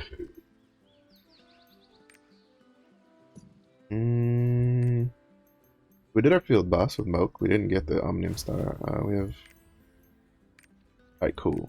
We're doing Oblivion today. Oblivion, if I'm not mistaken, is R13.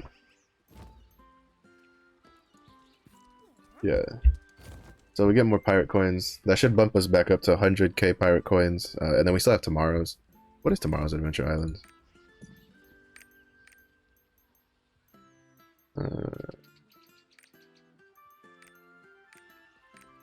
Snowpang. So we're doing Snowpang tomorrow. Which should bump us up to probably like 110,000. Because I'm gonna, well, it's gonna be less than that. Because I'm gonna buy the Berserkers. I'm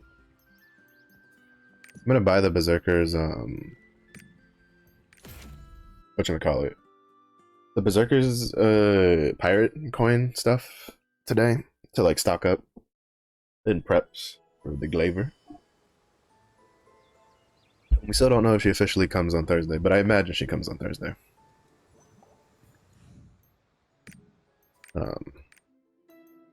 We're just gonna keep doing our report stuff. This is the reason. This is the other reason that we're doing Adventure Tome. I am like just 9 wisdom off from it, and there's a lot of wisdom in the hidden stories. So I'm just gonna work on that to try to get more virtues, so that way I don't get virtue locked on Nineveh in the future. Or at least not, like, you know, get over the first hurdle. There'll probably be a second one later on, but We'll worry about that when we get there. Calvasas, I don't think we'll get virtue locked on him. I don't think he has. I'm pretty sure I have like probably enough virtues because I think like his will probably be like courage or something, and mine's like 283. So we could load in today. Thank you. And it's not me. Like I have Lost Ark on an SSD. Like, it's the game for whatever reason. I think the servers are pretty underloaded right now. I think it might be the bots. Oh, I think that's what I was talking about. The players were saying that the bots were NA West has like their servers are busy again, and it's a lot of them are saying it's because of all the bots that came back, which you know probably has some truth to it because it has been long enough for them to at least like slowly come back into it, or at least decide whether or not they wanted to do trusted, like whether the cost of becoming trusted, which is really like nothing, was enough for them to come in and risk an account ban. Because the point is that like you know as an above board player, it doesn't really like getting trusted to us. It's like, oh, that's really cheap.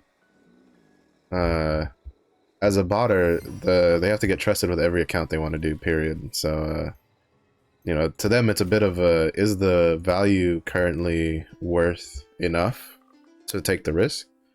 And potentially, I mean, I do know that for a while, apparently people were saying the RMT rates were basically almost matching the Royal Crystal rates for how much gold you could get for like $100 or something like that. So, and the point is, you have to remember that if you get caught real money trade, it's not just the gold farmers that get banned. If you get caught real money trading, you also get banned because that's against the terms of service. So, you know, that is something to keep in mind. So make sure you don't real money trade. Whether officially or unofficially, don't do it. Like, if you're gonna wail for the skins, get like all the skins. Get like 30 different skins. Make your character look beautiful. Make them look beautiful. I just wanted to be Thursday already. I'm tired of this waiting. I'm tired of waiting for the class patch, the class balance patch for KR. I'm tired of waiting for our update. I just want it to be Thursday, so that way we can see all the new shit that we're getting. Either let it be Thursday or have them tell us what we're getting Thursday. Either one of those I'd be happy with.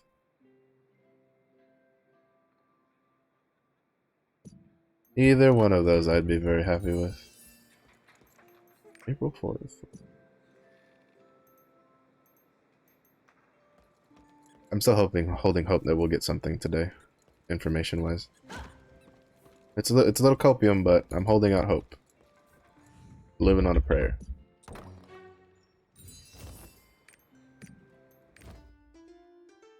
Living on a prayer. Definitely not checking like Lost Ark news every hour or so. Definitely not me. Definitely not me. I wonder if...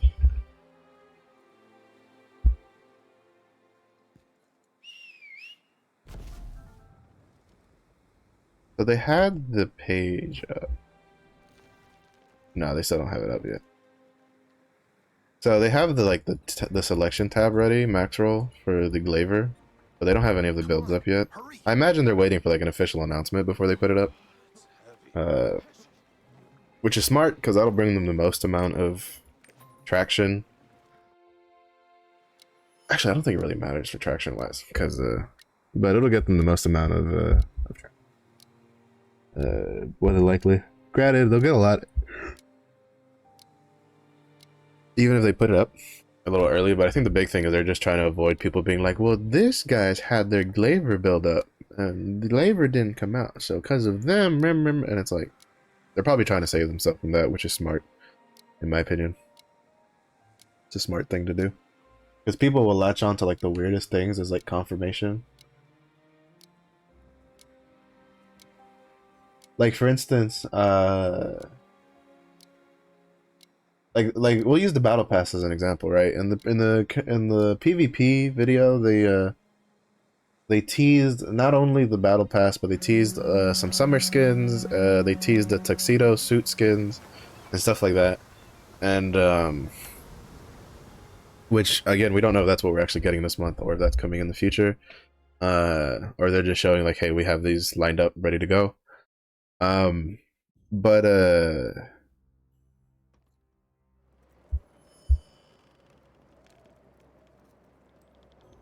sorry, how do I be? Well, actually, no, I'm yawning a lot because I didn't get like full sleep.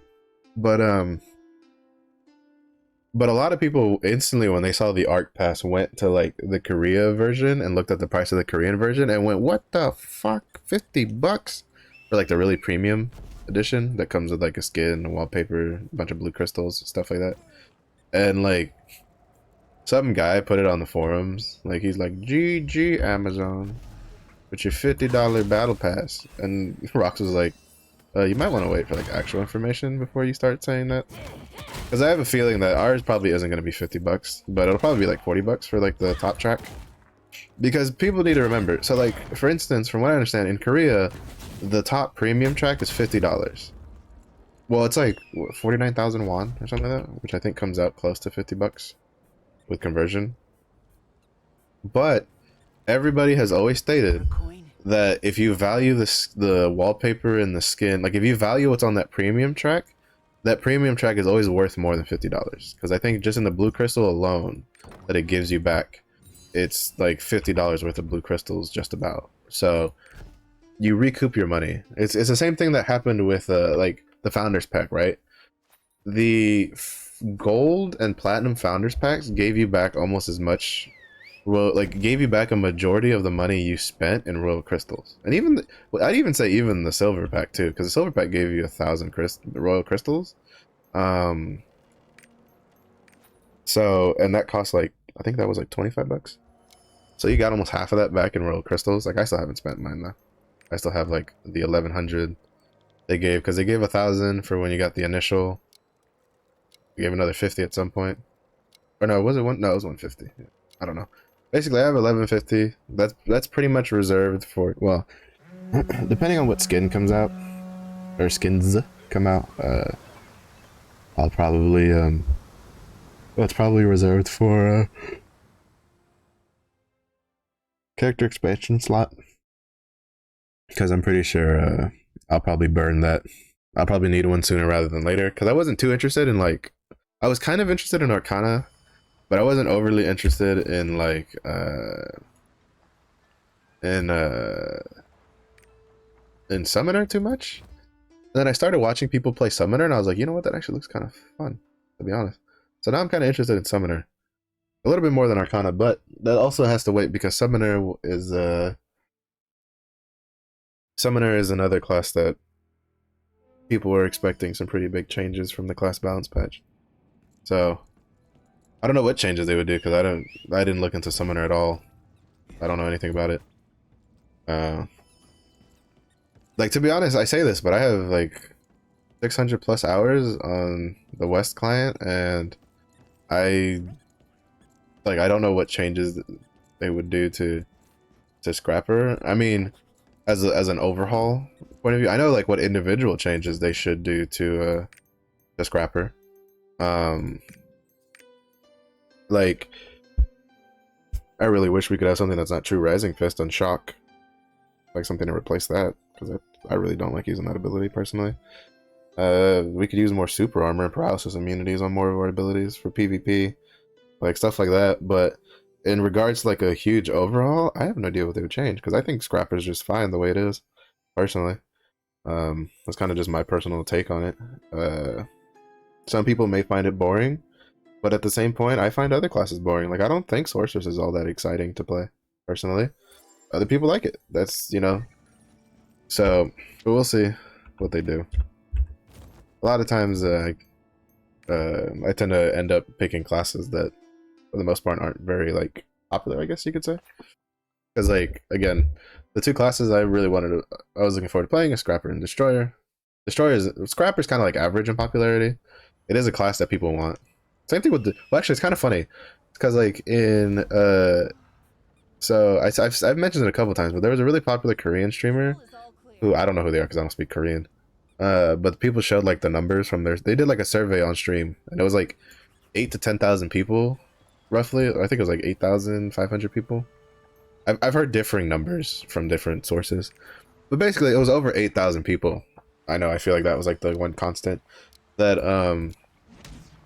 that voted on the survey, and both Destroyer and Scrapper were ranked relatively high for classes people wanted on their party but didn't want to play themselves.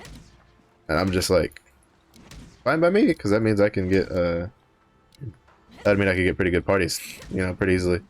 It's always like the best when a class you like to play is something that people want in their groups, but not something they personally want to play, which is why, you know, supports. That's why supports get taken so readily, is because people want supports in their group, but most people don't want to play a support. They want to deal the damage, right? So me being able to play a DPS class that I enjoy, that brings enough to the table that you want them, but you don't want to play them, so you're going to look for other players that play them, is good for me. But you know, we'll see. We'll see how it goes. We ain't got much else to talk about. What else is there to talk about? I guess we could talk about like I mean, like PvP is kind of like whatever. I feel like PvP is it's kind of like beating a dead horse. There's a lot of good feedback on the forums. I think the only disappointing thing with PvP is that they're probably not going to do any big changes during the season, even if they're like warranted, like the MMR system, which is a little unfortunate. And when I say like big changes, I mean to like the system itself. Like obviously whatever class changes when they come to us, like they're not just going to make class changes on the PvE side and not do anything on the PvP side if changes have been made, you know. They're going to do that. But it's just like, oh, you're right. I need to go through this because I forgot. I have these. Are any of these any good? Keen blunt weapon. Increased mass. I could probably sell that pretty... no, that's not something people want on their ability stone, though. Keen blunt weapon. What's on here? Oh, wow. I didn't even know you could get level 1s on the legendary stuff. Oh my god. Both of those are bad. Any of these any good? No. Because I have like almost all legendary accessories. The only thing it could have replaced is a ring, or even though I had a really high quality purple earring that dropped. But it's endurance, so worthless. Are the necklaces any good? Crit dom, crit swiftness, which I was holding on to. Specialization endurance, pretty dog shit. Domination, swiftness, endurance, expertise, crit, specialization. 10 less. None of those. Or any of the armors have anything good? No. No. No. Triple chain kill? No. Because you don't go that deep. No. Critical? No. Nope. Death blow? No. Nothing good there. Nothing good there. Good there. Nope. Nope. No luck today. No luck today at all. This is gonna be the one thing I'm gonna like hate to have to do. After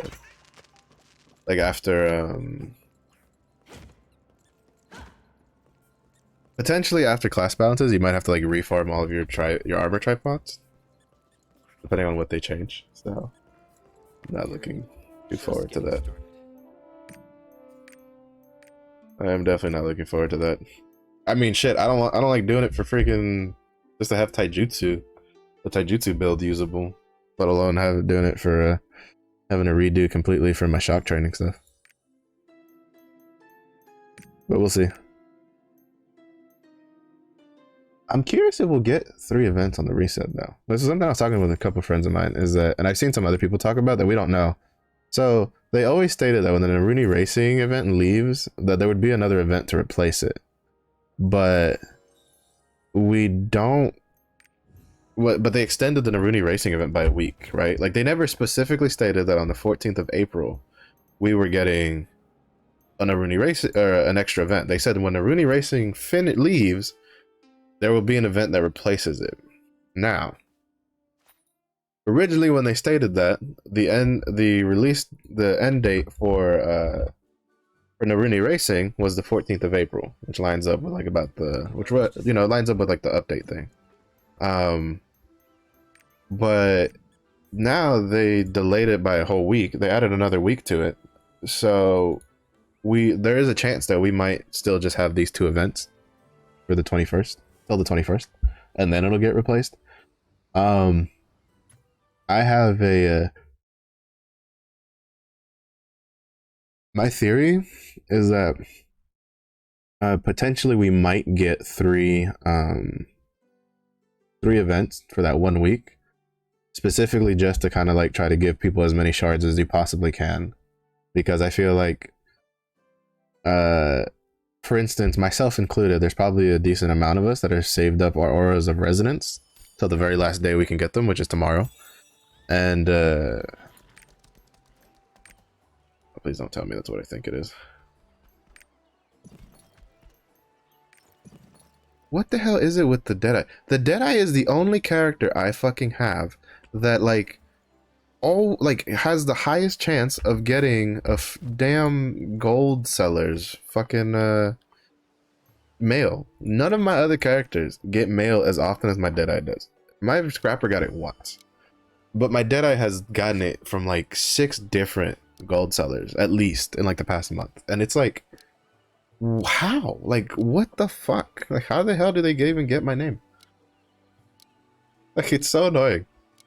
It's just like, it's not like I mean, I park all my other characters in like South Vern in South Vern and stuff like that, or not South Vern, North Vern, or in Vern Castle and stuff like that, and they don't get gold mail, but the fucking Deadeye, it's like, nah, they're like, we want that Deadeye booty.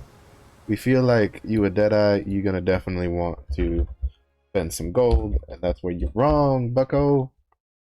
That is where you're wrong. Alright. Venture Tomes, Shoeshire.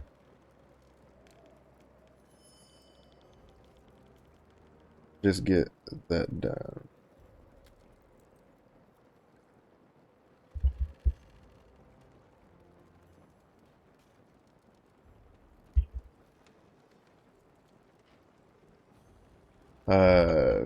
So we got Shoeshire. Alright. So Shoeshire, we're just missing the hard mode Frost Peak Temple, and then we're missing these, and then we can check Maneth. And then I gotta try to pick up some of the stuff for the food.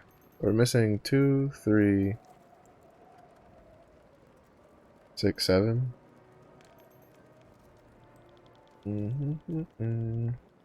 Alright, so there is a food on this map that we're gonna go pick up since we're already here. I think Shoeshire should still have some pretty simple food to do.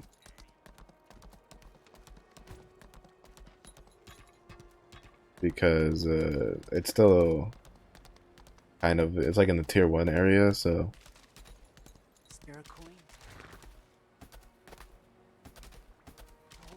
Downstairs.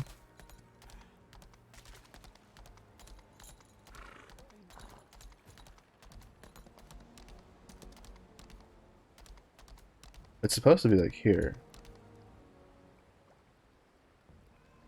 See, this is what kind of annoys me a bit about like the max roll stuff, is it's like the shit will be here but not be here.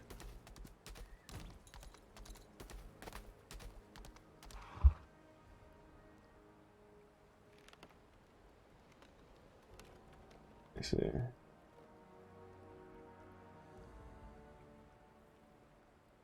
I'm just speeding through the maps real quick because I don't think yeah, there's supposed to be something like here. Oh wait, am I? Oh no, okay, that's what it is. Sorry. Alright, it's not Maxwell's fault, it's my fault because I'm an idiot. Even then, even though Maxwell, I still don't know which side it's on. I think it's like down here. But I do have some credence to my complaint a little bit in that sometimes the way they put stuff on the map, it's like you can't tell where it is a lot of times, so it's kind of a pain. Alright, we're looking for... We need 2, 3... We need 3, which there is in the village place.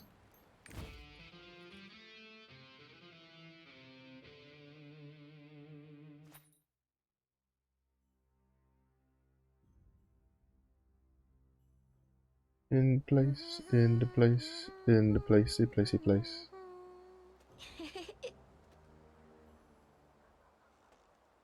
What?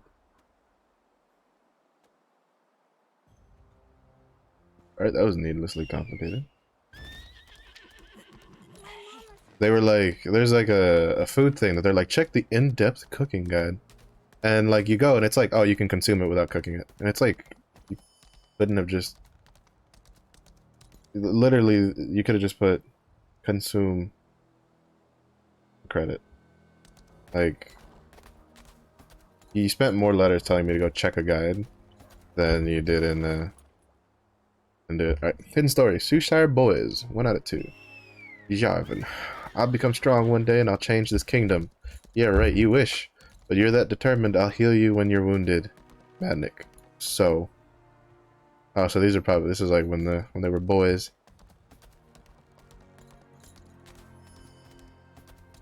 Good old Madnik saying like 2 words, like not even 2 words. It's like 1 word. So, it's like, alright.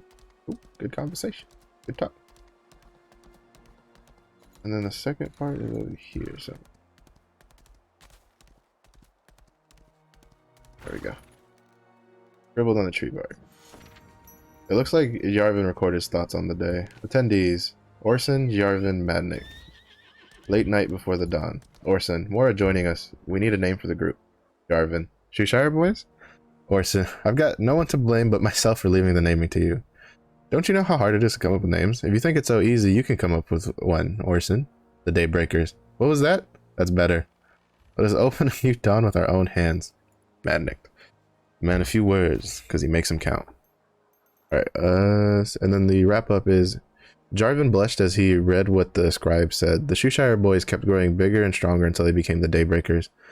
What made us what we are today was a promise we made as boys. Madnik allowed himself a slight smile. Alright. Yeah, see, here's +3 wisdom right there, so definitely looking for that. Alright, there's also 2 recipe stuff we can get over here. One of which is probably going to be pretty expensive because it just says buy from the lady.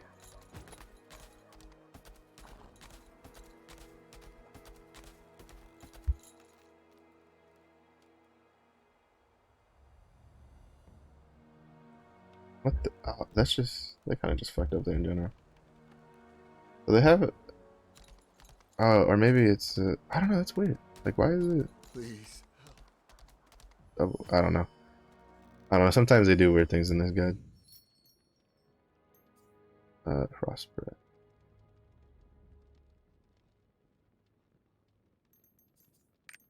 I think it's this. Is that it? Or do I have to buy it until it turns into something?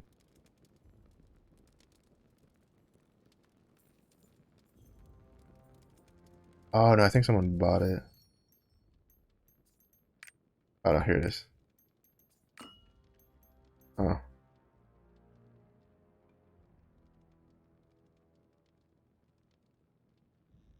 Yeah, 1 million silver for this. Jesus. Jesus. I don't know. Actually, I'm not gonna do that. Because I'll probably need that silver for when I try to push really hard on the let's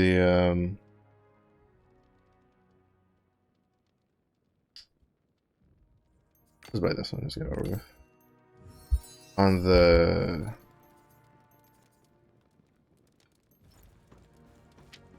When I try to push hard on the Glaiver, if the Glaiver doesn't come out Thursday, then I'll come by and buy it. Come back and buy it. Okay, so we've done 3. So we're looking for 2, 6, and 7. Alright, 2 is over here. 2 is in Bitterwind Hills. That's in this area. There's also a one cooking thing in there that we'll go get. Oh, and then if there's a wandering merchant, never mind. I was gonna say, and if there's a wandering merchant, but I'm not gonna be near it to check. I'm not gonna run all the way over there just to check if the wandering merchant is in town.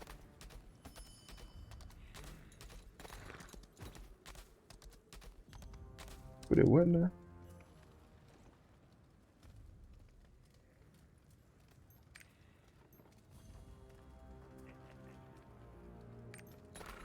Alright, here. I don't know. I saw something about like stronghold pop up, and I'm like, who the what now? I think it was just like action recovery though. Oh, I'm not the only one here. Where is? Was like around here somewhere?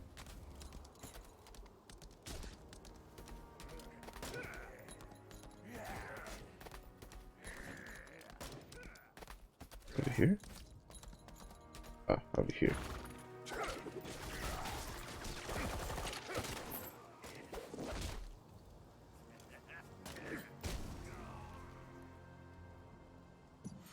The entire area is nicked and scratched by blades. There's a small booklet on the ground inside. It's easy to leave alone, but I have someone with whom I want to spend the rest of my life.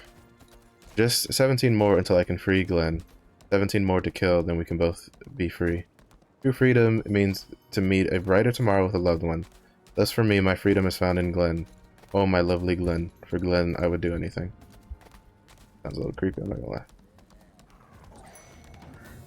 Alright, and then I think it's like, yeah, it's like right here.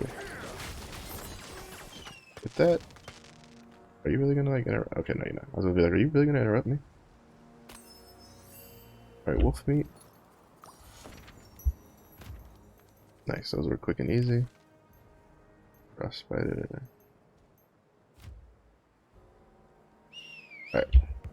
So the follow-up for that is love so sincere. Were you looking for me? Asked a big fellow holding a deer with a great sword on his back. He put his arms around the shoulder of a little boy, clasping his hands, and smiled. I'm no longer a fighter, and I've got no unfinished business. My new life's purpose is keeping this little one here from all harm. Ah. So gladiator. He was counting how many kills he had left for before he could be free to keep, I'm assuming, his son or something. Protected. Alright. Alright, we're looking now for 6 and 7.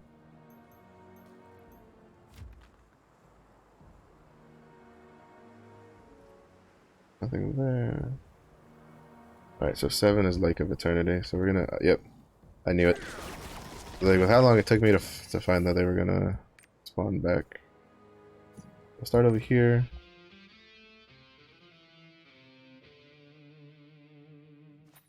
I don't know how much more I'll need to actually do to get it.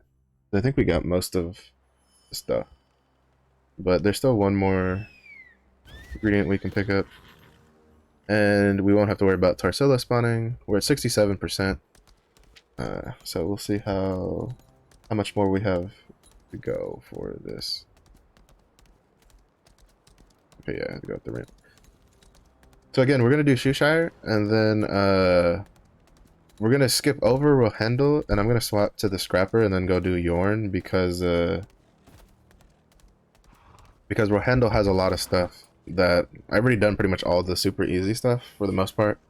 A lot of it left is like rapport or collectibles and stuff like that. Stuff that's not that easy.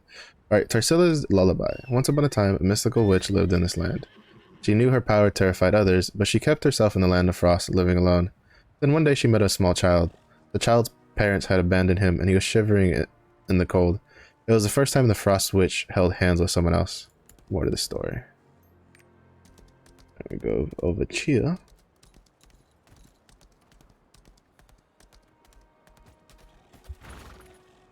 Number 2. Ooh, the cute little owl bear with like like big old saber-toothed tiger. Holding hands with a kid, the frost witch guided him into her cave. This innocent child followed her as if she was his mother, melting away her hatred toward everyone else. He became her entire world. Perhaps that was why she welcomed the armed villagers into her cave with a bright smile on her face. She wanted to give her child a warm, happy village instead of her cold, dark cave. She withstood all the swords being jabbed at her body, and let the wielders condemn her to eternal torment. But then they killed the child. For the first time since she was reborn, the Frost Witch shrieked. She spewed deadly curses at the people who had taken away her entire world. When her fiery hatred dissipated, leaving her panting, steamy breath in the cold cave, she realized her anger twisted into a monstrous form. She didn't care. My baby, you're so sleepy, aren't you? You can sleep for a while. Holding his lifeless body in her arms, the Frost Witch hummed a lullaby and disappeared into the cave. So basically, it's people's fault that Tarsila exists, because instead of just leaving them to be happy and content, or at least like, quote unquote, rescuing the child, they like killed the child, and now Tarsila's like, all of you are not dead people. If the child can't live, neither can y'all. And to be honest, I can't fault her with that. Cannot fault her with that at all. There we go.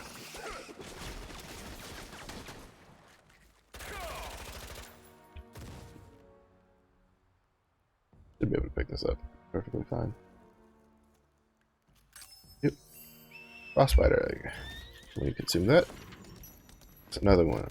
68. Yeah, I think we should be perfectly fine with just the hard modes and the hidden stories.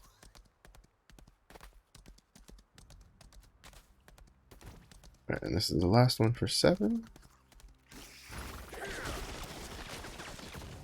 Skeleton half buried in the ice.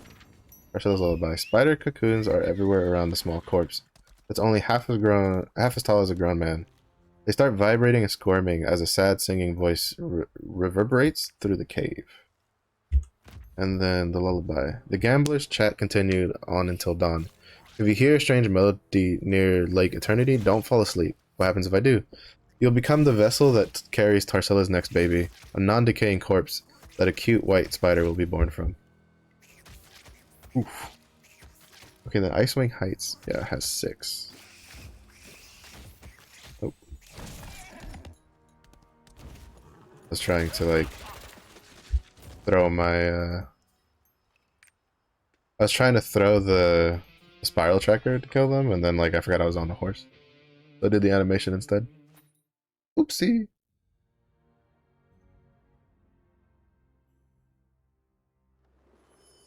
Oh, son of a... We have to go into the Maze of Mirrors. That's gonna suck. I hate the Maze of Mirrors. That's such a pain in the ass dungeon. I can still fight. I can...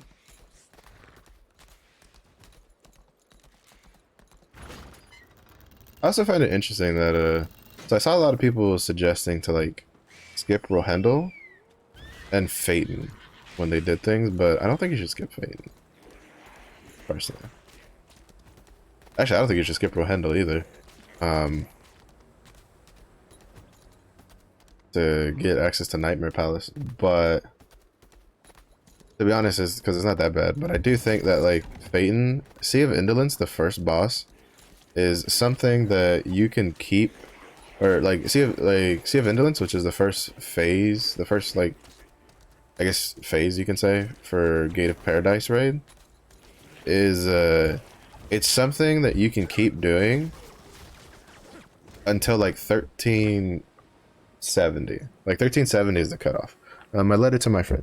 The images of several people carved on the unearthed part of the slab, their fingers pointing at the maze of mirrors. It seems the scene carved on the slab depicts the construction of the maze. There might be more slab pieces in the maze of mirrors. Oh, great. Now I gotta go stupid maze of mirrors bullshit. Ugh. I knew it was gonna happen. I could feel it. I was like, there's going to be one of these that I'm gonna have to go into for stuff. I was hoping it'd be Vrad's, because Vrad's not that bad. It's pretty quick. But the Maze of Mirrors is...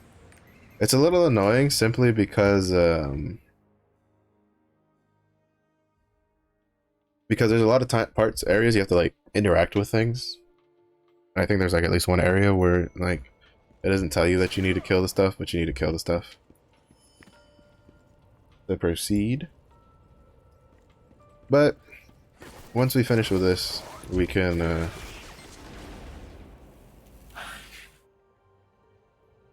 we will go to the last dungeon and do the hard mode for that, and then we will be done with this area.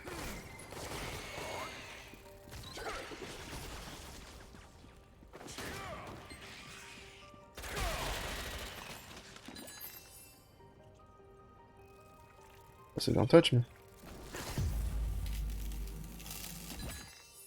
Alright. Basically, all we have to do is go all the way up to here to get all the stuff, but it's still a pain. That's still a pain. That's still more than I wanted to run.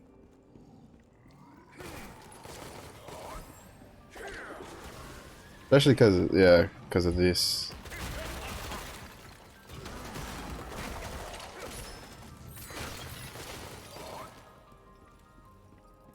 Alright, where is... Oh, slabs right.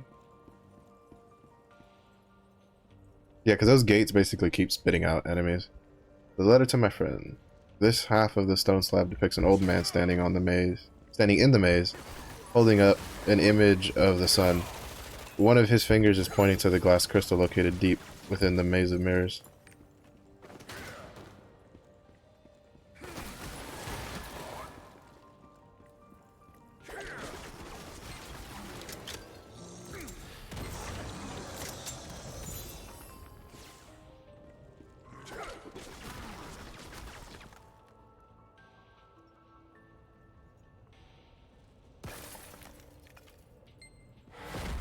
In we go!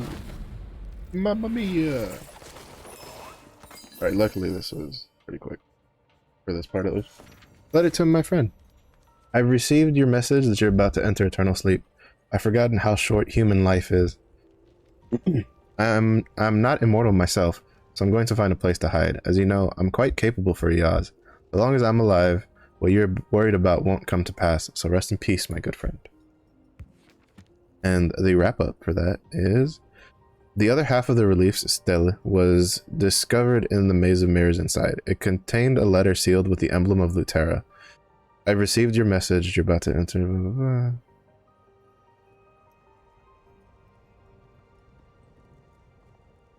So Lutera built this. Or at least he was involved in this. But who's the Yaz? Is that Shandi? Is Shandi a Yaz? Is that what he's called? What's the gloves look like? What are those? Extra fucking edgy, of course.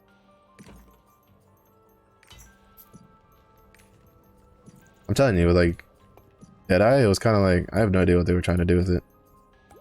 Well, I mean, it was called Devil Hunter in the Korean version, so I guess he's supposed to be part of like the church or something. Hunting down the devils. But he's just weird. Frostpeak Temple. Into the temple we go.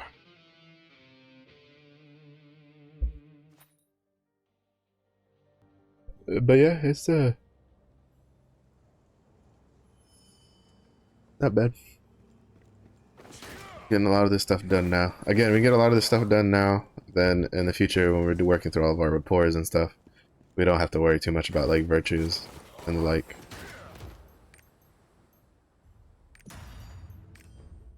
Also, this way we can save up. Maybe there's some armor pieces we like the way they look. We can save them up and make a PvP set for Deadeye that I'll never use. Because I've tried. So I didn't do like regular PvP on the Deadeye. I did like the Adventure Island PvP of Lush Reed. Yeah, no, I don't see myself PvPing on the Deadeye. They're kind of a pain in the ass to fight, I'm not gonna lie. But I also feel like no, I still don't think it would work.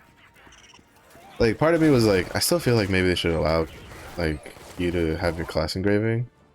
Like not like you know, like, oh, on your gear class engraving, but like, so for instance, in the Book of Coordination, we don't have it yet, but there's a tab that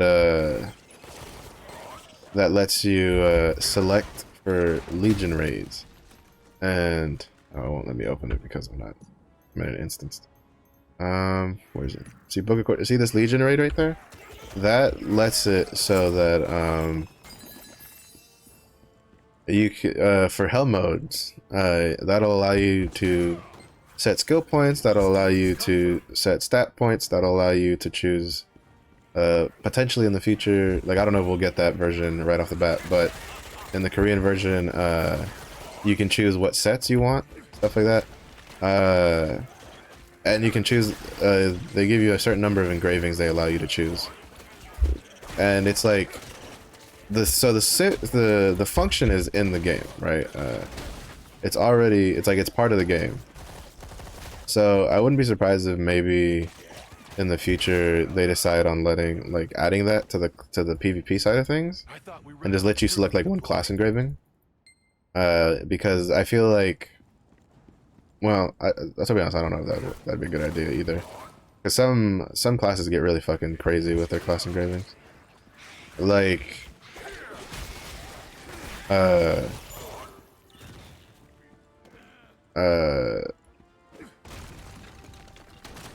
like, could you imagine like a Berserker's technique Berserker, where he gets just a shit ton of crit rate and crit damage without having the cooldown on his angry mode, with how much he can generate from like stun locking people into all of his different abilities? Like, that'd be fucking insane. I would not want to deal with it. I take it back. Like, I'd rather they just balance classes so that they feel better in PvP. Because I feel like that's one of the big negatives for Scrapper, right? Is it plays completely differently in PvP as it would in PvE, because you don't get class engravings. And as a Scrapper, your class engravings are such a huge part of how your class plays, that it honestly, I would even say it doesn't really function until you get class engravings. At least level 1. Well, for shock training, it doesn't really function until you get like level 2 at least. Level 1's kind of whatever. But for taijutsu, level 1 makes an enormous difference on how it plays. So it's just like, the fact that you have to PvP without it is crazy. And it makes it really hard to kind of like get used to the class. Like, it was probably my biggest learning, like my biggest hindrance right now with PvPing as the Scrapper, is that all the muscle memory I have is basically gone out the window, because I'll expect an ability to be off cooldown, or I'll expect to have enough energy, shock energy, to do a certain ability, or enough stamina to do a certain ability, and yet I'll have neither, because since I don't have taijutsu and I don't have shock training, I don't get the extra like passive regeneration that you would normally have in PvE. But oh, Xion the Yaz? Maybe Xion's the Yaz. We can probably find out. Xion.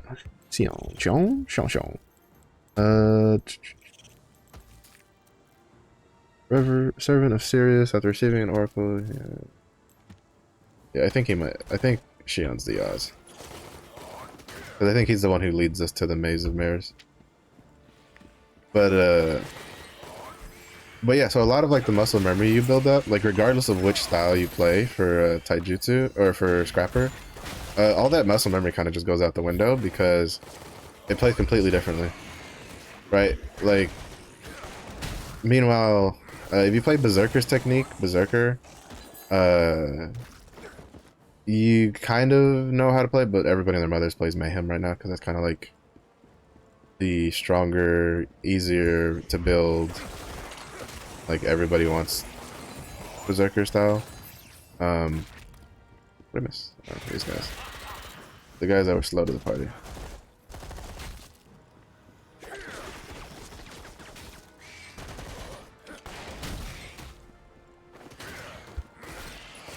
I was hoping I aimed out enough to like stylishly kill them with my somersault. But So I kind of like whatever overhaul they do for Scrapper. I just hope that it makes it so she plays like you don't have such a huge shock to your brain for how she plays when you go into PvP. Because you basically have to completely relearn the class from the ground up when you PvP with a Scrapper, which sucks because you're already fighting like you're already playing like a not very good like for the current style of PvP class. So having more on top of that with having to like basically relearn the class in PvP kind of sucks. I mean, Berserkers probably feel the same way because again, most Berserkers play Mayhem Berserker right now, and you basically can't play Mayhem. Like you know, plays completely differently in PvP than the way it does in PvE. But I guess if it works, it works for him, right?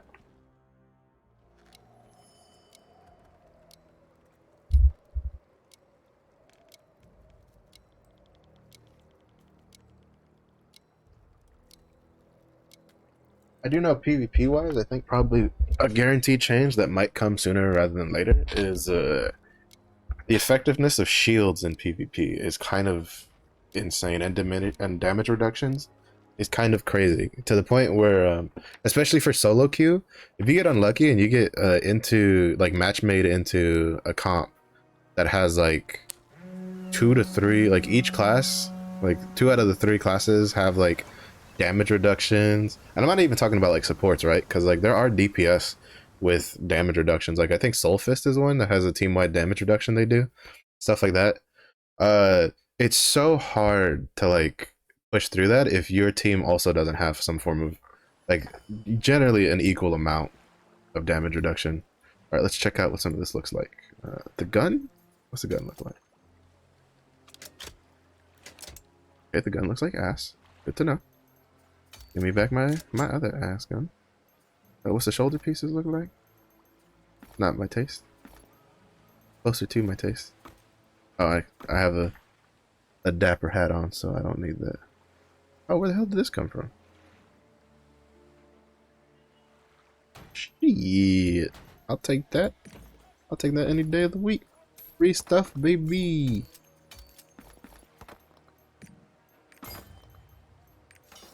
Oh, I forgot this map. And then I can just take this and go. Oop. Oop. Oop. Hold on to that. Shoot. What's this? Crushing Fist. Whatever. We'll put it in our roster storage so that way when, because we're gonna get on the Scrapper now. We're gonna have the Scrapper do the Yorn stuff. I think she's done. No, keep this. This goes in. I think she's done the Yorn hard mode. Yeah, I'm pretty sure I've done the Yorn hard modes and stuff for the Scrapper. Well, just in general. So really, all we have to do on the Scrapper is predominantly is just like all the extra stuff. So like kill the mobs, get the hidden stories, maybe do the another stories if we're still missing it. Get the vistas, because I don't think I've gotten like almost any of the vistas in Yorn.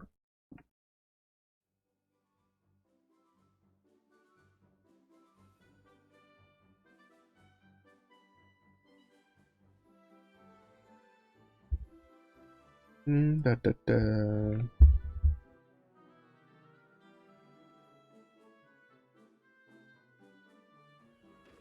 Have any letters to send? Alright, so we're just gonna double check what we have to do in Yorn. Yeah, we have a good chunk of Yorn done. Yeah, we have those done. We killed him. Yeah, we don't have any of the vistas. We have more than half. I'd probably say around like a little more than half of the monsters. We haven't touched any of the hidden stories. And then the another story.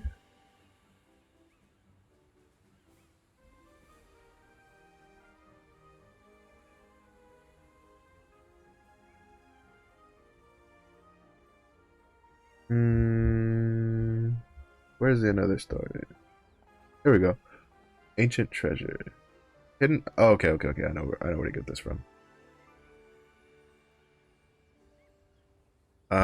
So we will work through this. What is this one? Not the greats. Is it the great stew? It might be the great stew. Have any letters to send? Great stew. Requires a few steps for cooking. Owner task, blah blah blah. Food chest per tray. The second and third owner task only appears once you complete the prior. Fair amount of time. So I'm not to sanitize it. Opening, you'll give you either quality imported seafood, quality imported produce, or quality imported meats. You then take the items to the cooking pots to receive their individual stews. Alright, so the great stew I can do on my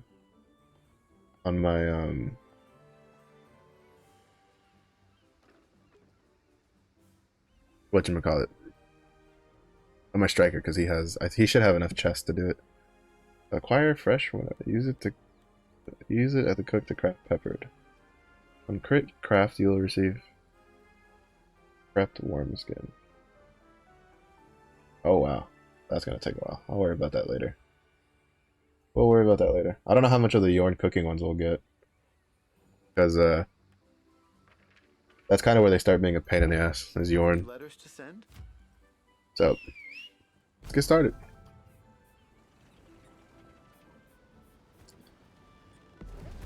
I also find it weird how, like, so for instance, aside from one quest in Phaeton, I don't get why people don't like Phaeton. I mean, I don't particularly like it style-wise. Like, it's not my taste. Drab, jury, whatever. But to the point where I would skip Phaeton, no. I wouldn't suggest skipping Phaeton, especially for tier 2. So, like, in tier 1, you have an argument for skipping Rohendel, because Nightmare Palace is kind of a pain compared to, like, Necromancer, so you don't really need it. And the purple set will deal you just fine. The Nightmare Palace legendary set doesn't really much better. And it doesn't look all that much different either, so it's kind of whatever. But to skip Phaeton means you're cutting yourself off from 35 Eldar fusion material for finishing the Phaeton questline, and then not being able to do the hard mode of the dungeons, because I think you have to. Actually, I don't know if you can do the dungeons without doing the story. No, I think you have to do the story up to a certain point to do the dungeons. So, and like, all of that can help you when you need it, right? Like, so my Berserker, I had like 210,000 life shards saved up, and I still had to, I bought some off of Mari's shop, I opened some chests, and then I ran his 2 hard mode dungeons to make up for the rest of it. So in total, I think I ended up needing like 230 to 240,000 shards, not just the so, you know, but without those 2 hard mode dungeons, like, I would have had to purchase more shards. So I think the value of the hard mode dungeons outweighs the fact of, like, skipping it, especially because you can just take it in stride, right? Like, you could just do, if you really don't like Phaeton, just do a little bit at a time.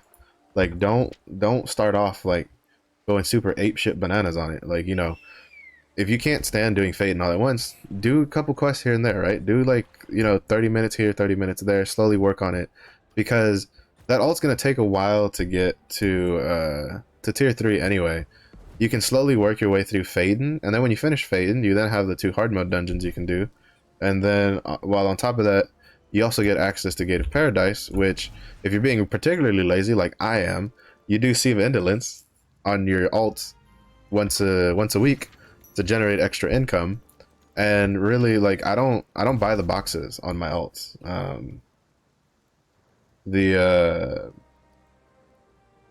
My alts, literally, like, the only thing they do is, like, they just do it, get the 100 gold, and then I look at whatever they get and play off of that. All right, so I'm missing 5, 8, and one of those are on this map. Great Castle.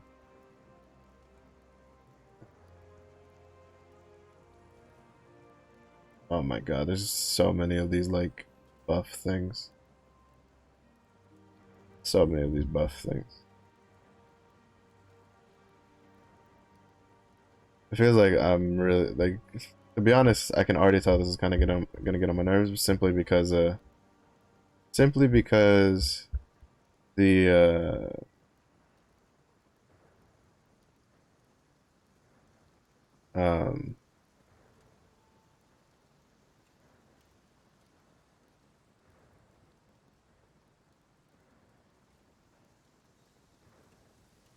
like just seeing like I opened the map for the Great Castle because there's no hidden stories here. So I went to the Great Castle and all I saw was a bunch of 1 out of 3, 2 out of 3, 3 out of 3, 1 out of 2, and I'm just like, that means there's just a shit ton of timed buffs I have to deal with. Actually, let me see if there's anything. Of course there is. Why the fuck wouldn't there be? Do both of them? Okay, no, okay. Only the brewery has hidden stories in it. Everything else, the Arc of Arrogance one does not have hidden story. That's doable. Oh, yeah. See, this is kind of what annoys me. I came over here because the way they had the placement of the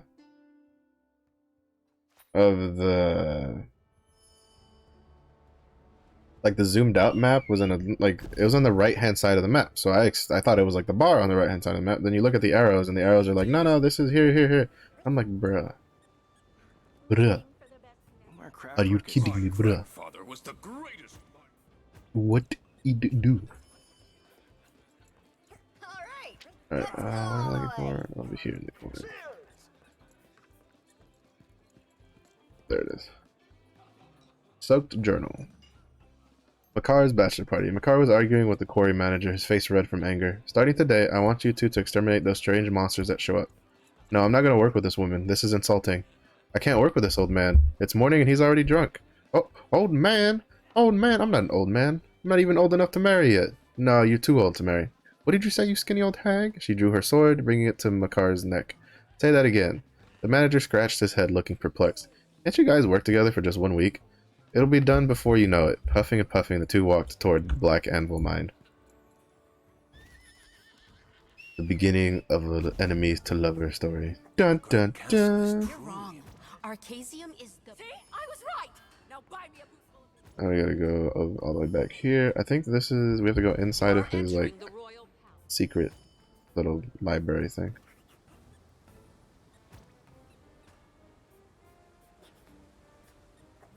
Do we? I honestly can't tell. No, it's supposed to be like around here somewhere. I'll go inside just in case.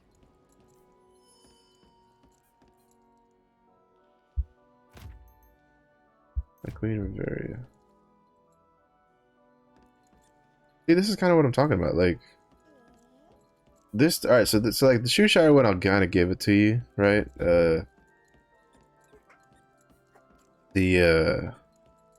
I was at the wrong spot, but this one, like, I can't tell. Oh, there it is. Like, it was so hard to tell where it was. I'm like, about Queen Bavaria, about Libera. The current king of Umar's Caesar is often regarded as the greatest of all kings in the history of his race. He achieved many great feats, such as strengthening the sun, extending the great castle. As king of the Umars, he was beyond reproach, but the opinion is more divided on whether he was a good husband.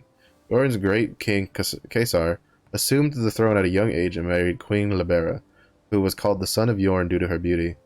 However, she chose to die in front of her husband. Not even the historians of Umar can write an accurate account of what happened that dark day. That is why as we were reading the book about Queen Libera, the tavern owner came rushing with a shocked expression. Where did you get that book? Apparently the book was banned a long time ago and abandoned at the Hall of Promise. Where can the rest of the story be found? Huh. Interesting. Plot thickens. Shit. The fact that there's so many with, like, that I have to do that are buffed, like, means that I'm gonna have to do the monsters later. Because this is gonna take me too long. I hate that. Like, I hate the buff thing. I really do. It's so dumb. Such a dumb system, in my opinion.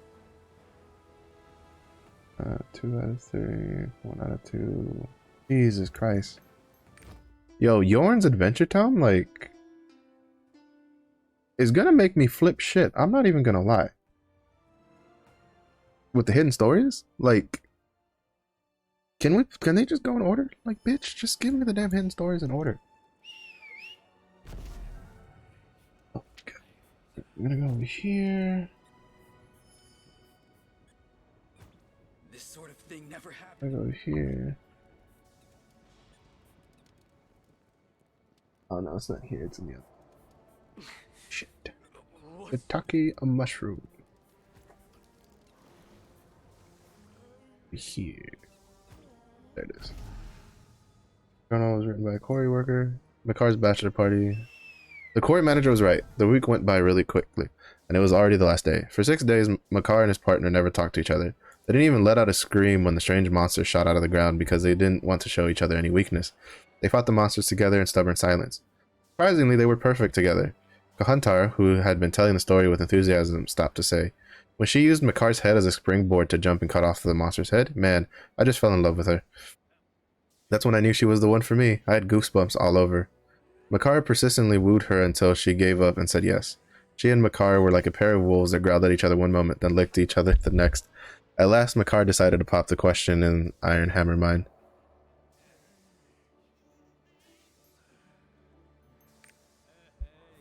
Okay.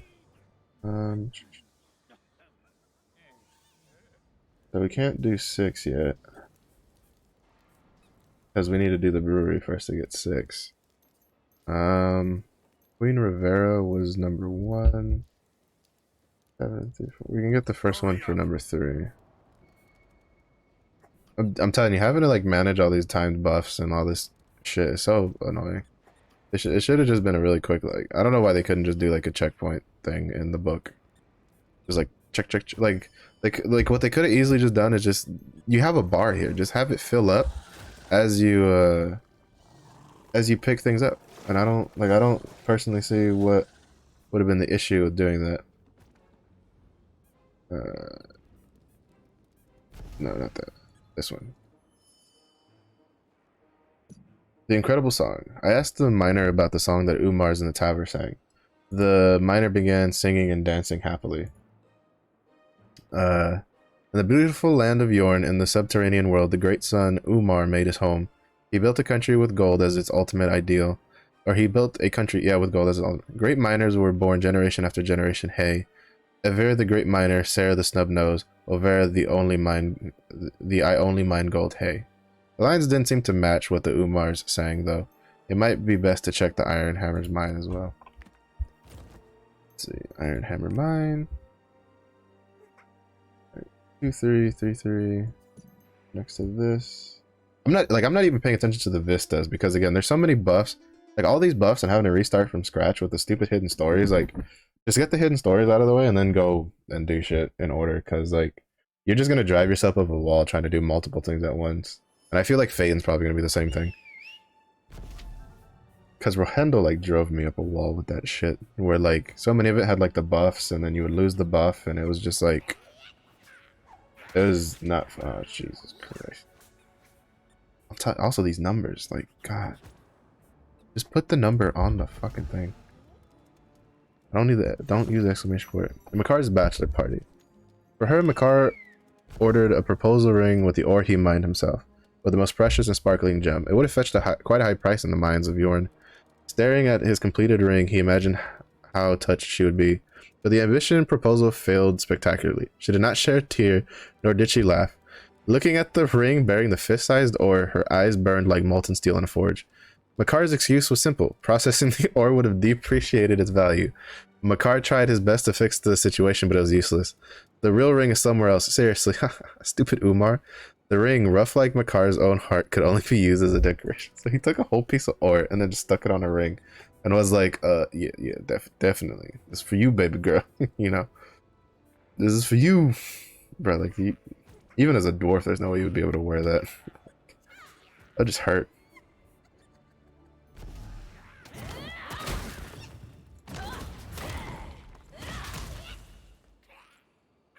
There's Makoko seat back there, I think.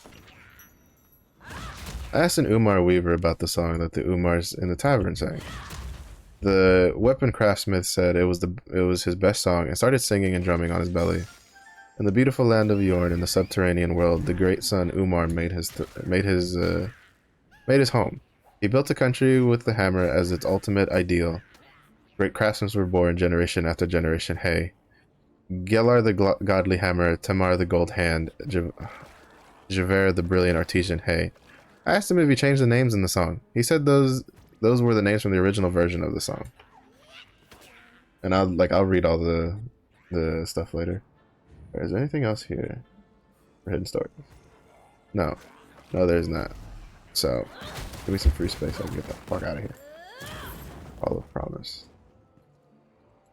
Really, dude? Like, oh, get a hint, buddy.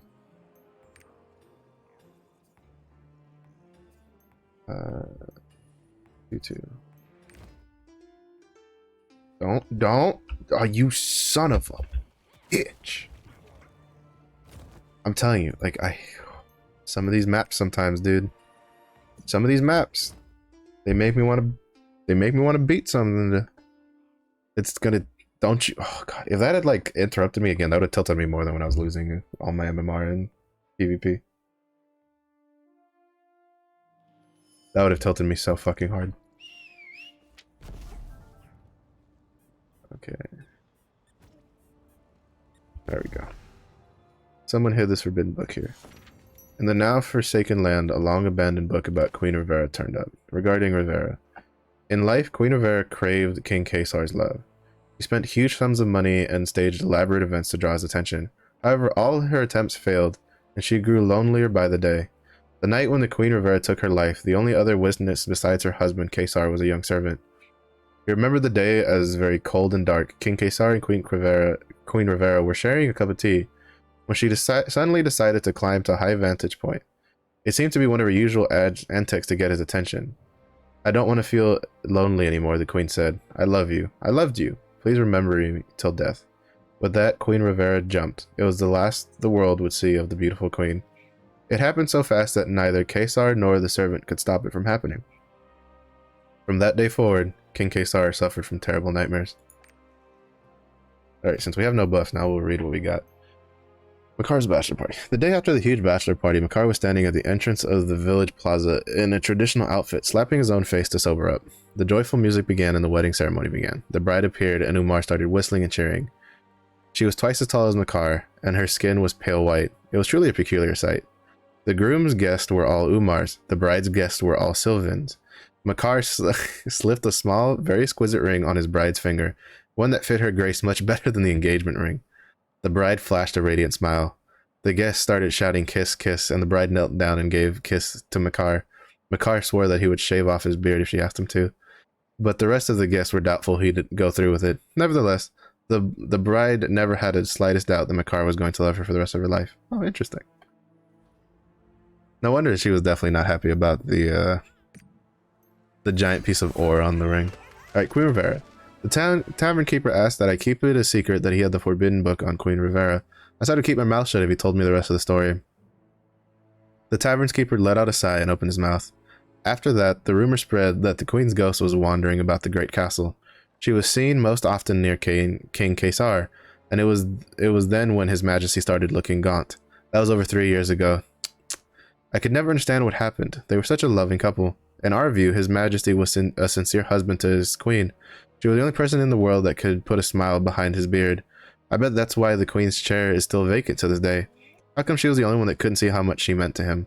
The tavern keeper grumbled something under his breath about what a shame the whole affair had been. After reminding me to keep the book a secret, he disappeared into the back alley of the tavern. That's unfortunate. Surprisingly, the national anthem of the Umars has no official lyrics. The song was passed down from the original from generation to generation, with various families replacing lines here and there with exploits from their own histories. Families tend to be insular in Umar culture, so most Umars grow up thinking their version of the song is the correct one, which leads to some hilarity when the Umars get together and try to sing it as one. When I told this to some of the Umars I've met, they said it was an odd thing, looking a bit dumbfounded, but not long after they lost interest and started singing the incredible song. They got about 3 lines in before the song was abandoned and the shouting match began. Beautiful. Beautiful. Okay, 5 is here, 7 starts there also. Son of a bitch.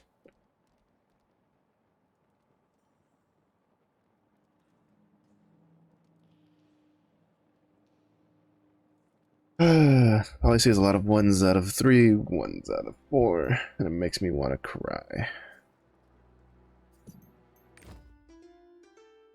Because now I think I have to go back. Yeah, because 5 is in Great Castle. 7, I think, continues. Wait, what does 7 continue in?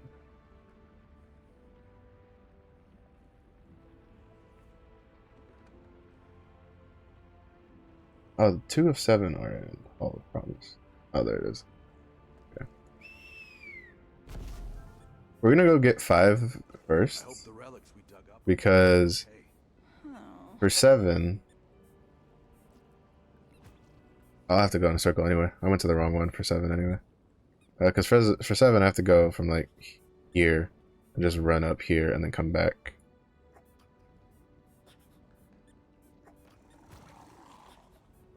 I'm so glad hidden story. If you had to do could you imagine if you had to do all this hidden stories on like multiple characters? I'd lose my damn mind. This is one of the biggest things against like making a second roster on another server. I don't know if the struggles that you have to go through all over again are really worth the benefits. Like I feel like that takes a special kind of person to be able to like start their roster over from scratch. I personally wouldn't be able to do it. Like I thought about doing it because I got friends who play on another server, and I can tell you right now that as soon as I saw that like I had to re-farm my runes, I had to re-farm everything else, like that thought just went straight out the window. I was like, fuck this noise. We're on the same like NA thing. So there's a small music box. It's exquisitely decorated and has a small beer jug rotating on the inside. Yeah, greatest of all Umar craftsmen is me, Gnor. I recorded this too. The sound and volume of his voice are too much to bear. Might be more works by Umar's in Great Castle. Oh, cool. I can teleport and I'll still keep it open. That's good to know for the future. Yeah, see, now here, I gotta fucking go all the way back over here, do this thing, do the swoop, doop, the whoop here. Just jip, jive, and dive. Whoop. Run through.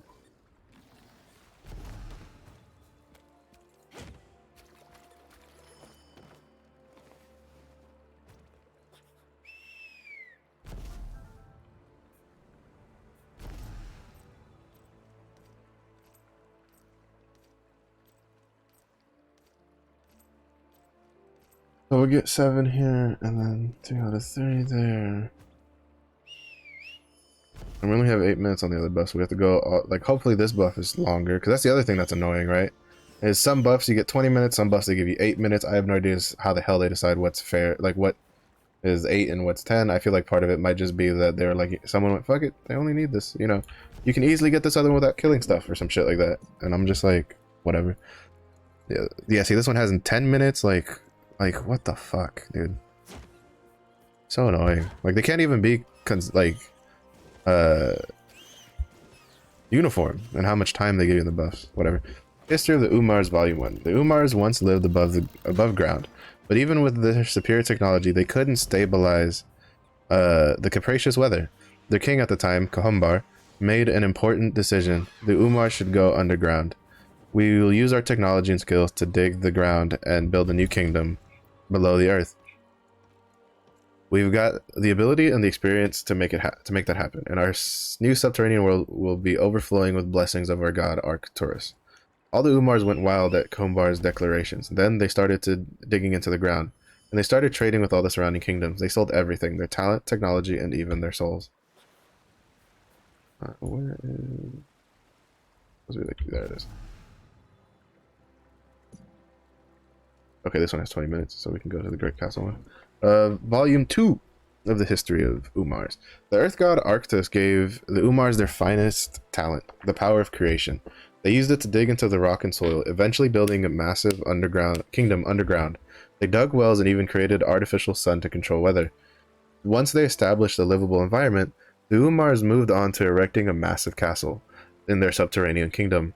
Their goal a castle taller than any in Arcadia. It was the Umar's greatest undertaking. They sold their ore and talent to amass a fortune large enough to build the castle of their dreams. For the great Umars, for the greatest of all strongholds. Endless funds and materials flowed into the castle's construction, but it wasn't enough. Desperate, the Umars decided they had to use what had been forbidden to them. There is no mention of what was forbidden to them. There might be more to learn in the Black Anvil Mine. We'll go learn that later because we have 20 minutes for this buff. So now we need to come back here to get all the invention thingamajigs for number 5, because that one has a lot less time. The Queen one was kind of sad. I think that's where I think that kind of happens. Like it's kind of sad because it also kind of resonates with like real life stuff, right? Where some people, the way they express how they feel about people is different from the way you would like other people would perceive it. Umar masterpieces. A sword with a beautifully decorated hilt rests on the table. Looks amazing with glittering filigree and luxurious finishing details. Except for the length of the hilt, which is 3 times as long as the blade. Doesn't look useful as an actual weapon. There might be more works. But I think the last one here.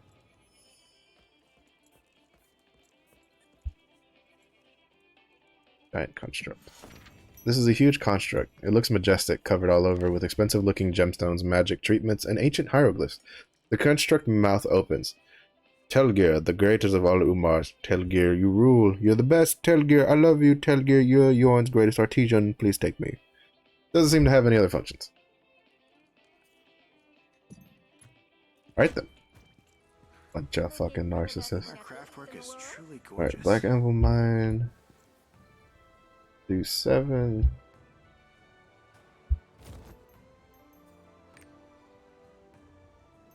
Bunch of narcissists.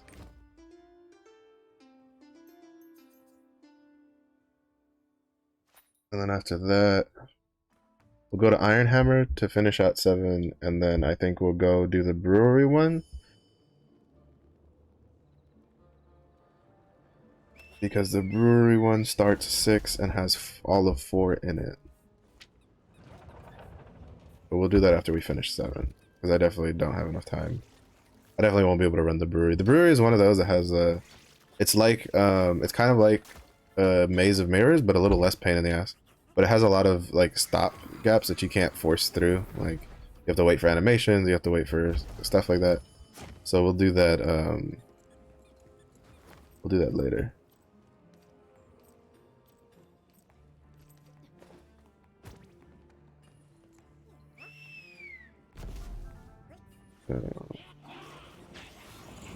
Over here. Get all this.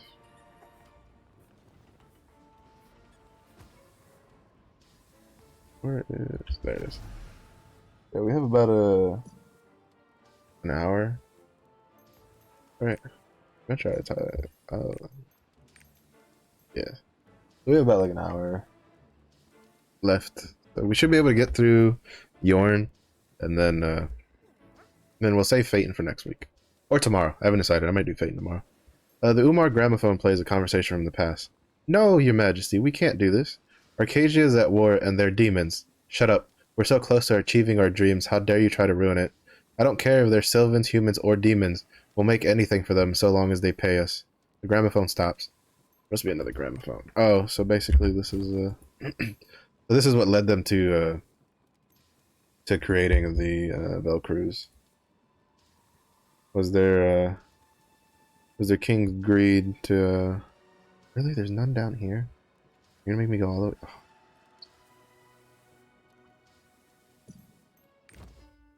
Oh. Was their hubris to try to get to build the giant castle thing? But I'll admit, Yorn's like tri-point placements suck ick sometimes. Like, why couldn't they put one here? Or like here? Like why like you could have just like not put this one here. You could have put like taken this one and put it like down here. And it would have been fine.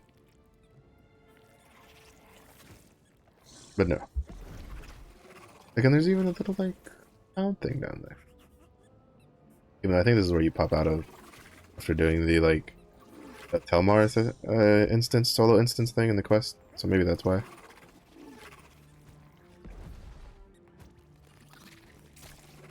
Oh, don't forget, there's supposed to be a new drop for selected streamers today. And then it's supposed to be given to the creator program in the future. But there's a tournament, and for you get a unicorn mount box that has I think it's like 4 different colored unicorns, and then you have 1,000 amethyst shards as a Twitch drop. So don't forget to, you know, watch some people who drops. I wonder if I'll get it this time. I didn't get the last one, probably because I'm like really tiny. But well, tiny does not even begin to explain. Oh, okay, it is. So.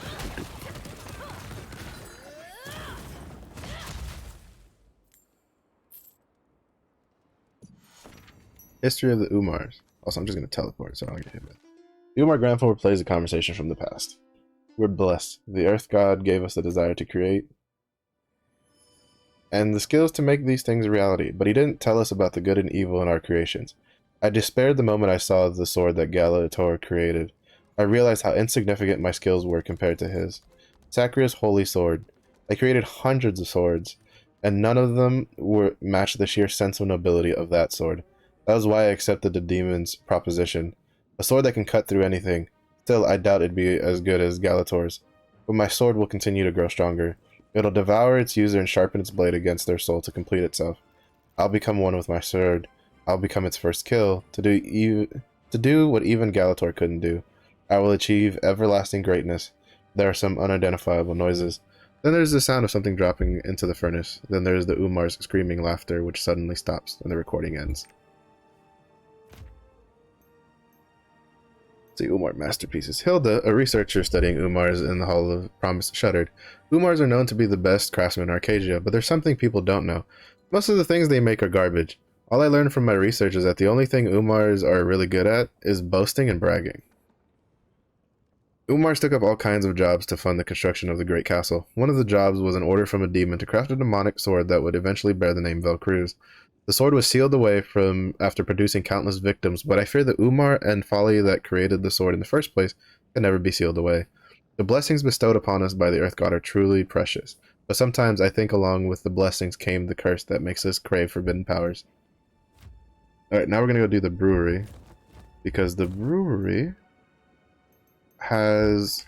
will start the last that we need for... It'll give us 4, because all of 4 is in the brewery, and then it'll start 6, which, if I'm mistaken, finishes in Black Anvil Mine anyway.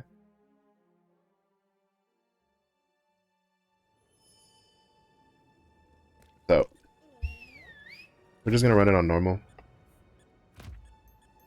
because, Providence stones are nice.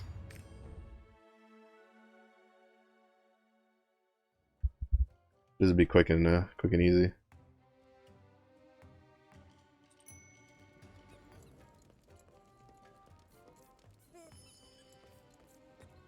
Hey, you look completely fine.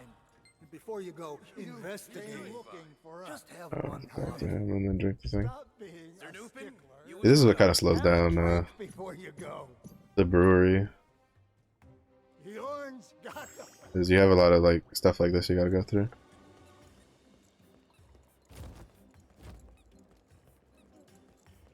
We'll go left. I always go right. This time we're gonna go left.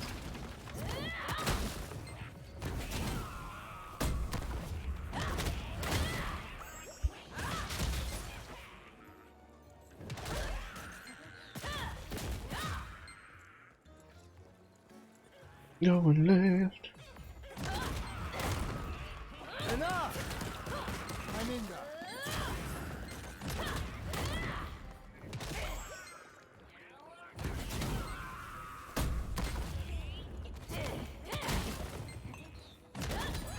And just keep running around.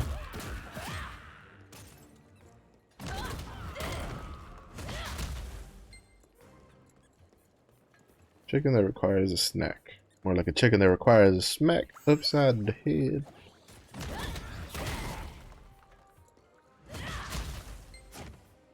Alright, I think the first one for 4 is over here. Yep, here we go. The Umar Absolute Classic. How to live as a healthy, happy Umar. Chapter 1. Table Manners for Life. When you finish your meal, belch as loudly as possible, summoning your strength from all the way down in your belly. Simply belching through the throat is not satisfying enough. Tap your bulging belly twice to announce that you finished your meal. Oh, this one. Announce that you finished your meal. Why twice? Tapping one isn't enough, but tapping 3 times must be avoided, lest it makes the food you just ate be digested too quickly. Alright, I gotta run over here to start 6. Tightly folded note. To Umar's pride and joy. There is a crumbled piece of paper in the corner of the brewery. Again. Failed again. Oh, Arctus, why? Why did you curse me with beard loss? There's no worse fate for an Umar than a smooth chin. There's a small note at the bottom. How to prevent beard loss? No drinking beer. Abstain for a while. Neria's special brew was at half off and I just couldn't resist. Chin massage for 5 minutes before sleep. Sleep enough. More than 7 hours a day. I can't get enough sleep with my workload. Curses. Don't lose weight. That won't be a problem. Alright, my preparations are perfect. With this, my beard will return. Alright, so there should be another one over here. Somewhere. There it is. The Umar's pride and joy. This is Palmer's note. Hard. Damn it, why am I still losing it? Why? Every day I wake up to a sparser beard. No, I can't accept this truth.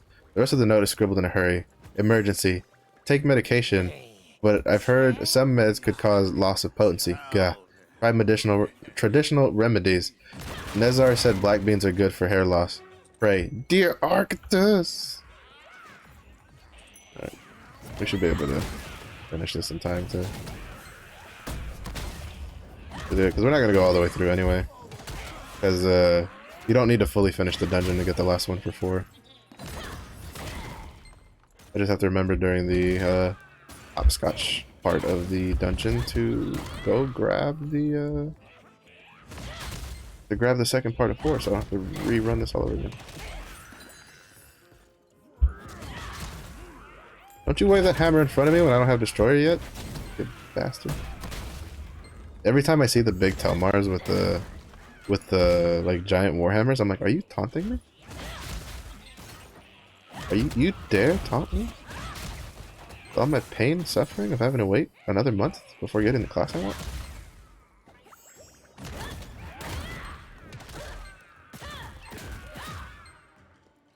How dare you? You damn Telmars? How dare you? Those damned Telpas locked us up. Shit, I need to get through this quick. I only have like 3 minutes left on that one buff because of the reading. Get it together. Follow me.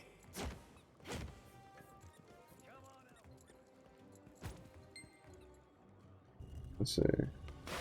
Hey, wake up. We got like 3 minutes and some change. I think we should be able to make it over there in time. How much have you had to drink? At this rate, break through the ventilation control room. We'll be able to round up all the Telpas in one fell swoop. Push on a little more. I figured out a way to catch all those Telpas in one go. Oh, Telpas, not Telmars. Alright.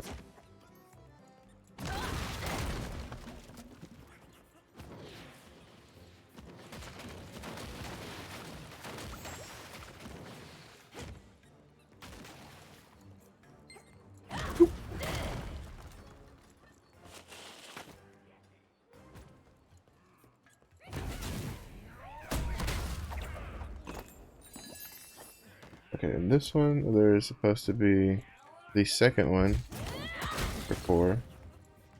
It's right here. Got it. Chapter 2. How to make others take you seriously. One of the ways that Umar show their confidence is their height, in air quotes, is as precious as the hair on their beard. Some fools try to boost themselves by stuffing their boots to make them look taller. Ha! That's something only fools do. First, find 3 men that are a foot taller than me, with a good build. Make sure you always maintain your position in the center. Good posture is essential. Hold your head up high, gaze slightly downwards. Leading a group of tall Umars will do wonderful for your confidence. Well, they do kind of have a point there.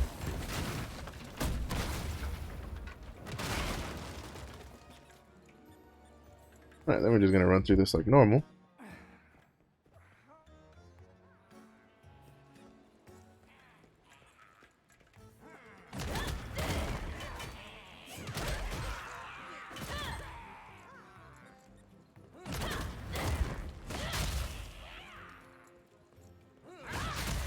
Da, da, da. Oh. I was like, why didn't it pop up yet? It's because I hadn't killed them all. Dude.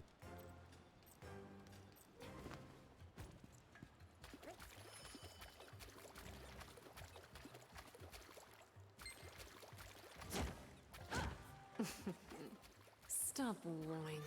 That's why these outrageous things always happen to you. Look at all these Providence stones.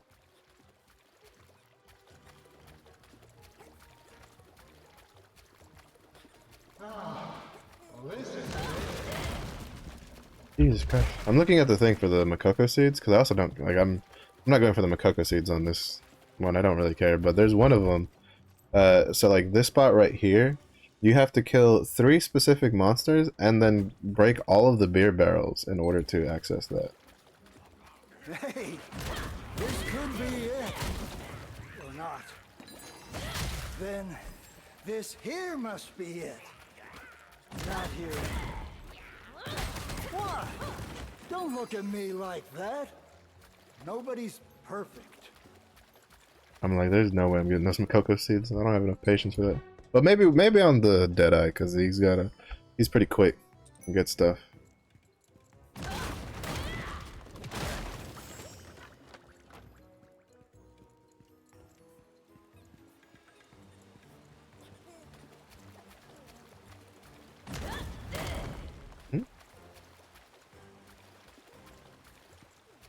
Good, there's supposed to be something here.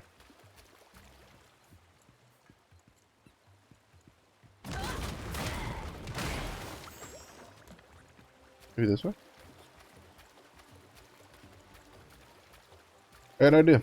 Carry on. I'd never been in there before, though. I was just like, maybe there's something in there.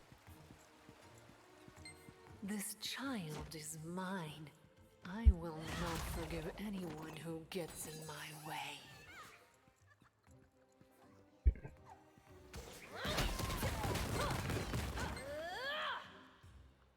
Absolute classic. How to rest without disturbance. Who dares disturb my rest? Who? I recommend this method if you're as old-fashioned as I am. Go to a remote mountain and dig a hole big enough to hold an Umar. If it's as big and wide as a liquor barrel in the brewery, it should cover all of your body except for your head. It'd also be a perfect size coffin for any Umar. Anyway, anyone who disturbs my rest shall be cursed 7-fold. Right then. Interesting takes. We're done with 4, so now we need to go to Black Anvil to finish out 6, and then we can actually start doing other shit. Huzzah! So annoying. I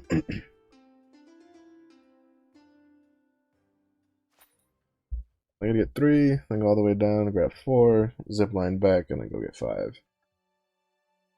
The amount of running back and forth, man, that just tells me that Phaeton's probably gonna be even worse. Oh no, you can zip line. Oh, back and forth. Okay, never mind. That's not that bad. That's actually not that bad.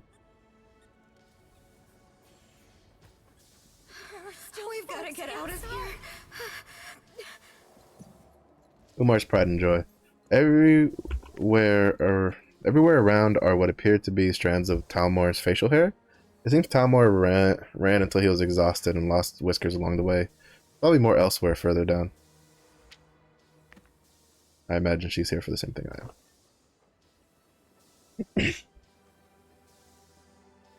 Now the question is it faster to wait for the thing? Or no, it's probably faster just to like try point back. To be honest. Woo! Achievement. Sick. That's dope. Super lit.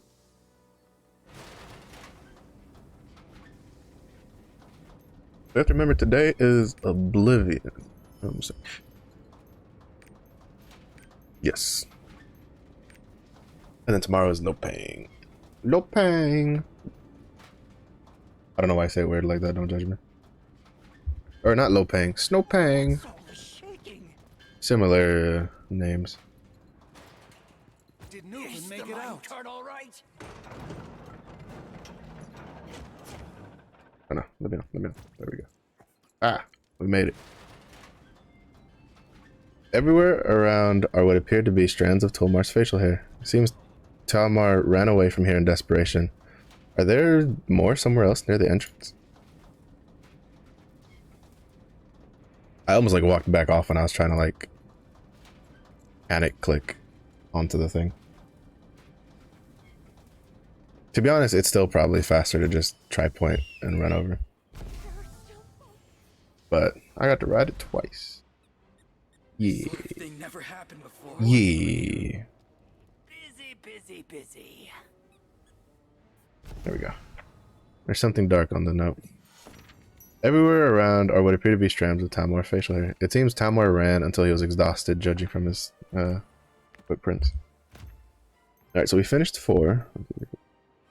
Editor's comment. This gem of a book almost did not get to see the light of day. If a descendant of Bohomar, the blacksmith who wrote this book, hadn't discovered a notebook in the pile of kindling for the furnace. The descendant saw his father's talent in his writings and published them as a book to share the wisdom with other Umars. I was largely ignored when it was first published, but the book rose a step in people's opinions ages later after for the time-transcending ideas it contains. The thoughts in this book reached far and wide and gave birth to many proud Umarian traditions, such as the longest burp contest. On a personal note, I'd like to express my gratitude to the descendant of Bohomer for publishing the book that has greatly affected the modern-day Umarian mentality. And then pride and joy. What's the most important thing to Umars? Our beards, of course, said Talmar, gazing at the setting sun with his back to me. Yeah, they can tease me all they want, but their beard hair will also fall out just like mine did. They should take a good hard look at their beards because it's all downhill from here. Talmar didn't speak anymore. Tears were streaking down his cheeks. Moment of silence for our boy. Alright, we're gonna go, we have to go into, Arc of Arrogance to pick up the another story from there. It shouldn't take too long to get, because I think it's pretty, it's next to get the another story, the second one. The way it works is, well actually, I don't know, it might actually take a while, we might have to actually run the whole dungeon to do it. But the another story, it's on the table behind the, like, the dwarf that you get the med kit for in the Arc of Arrogance. So, we've gotten to 57. We still have monsters and vistas, but I don't think we'll be able to get to 70% without cooking.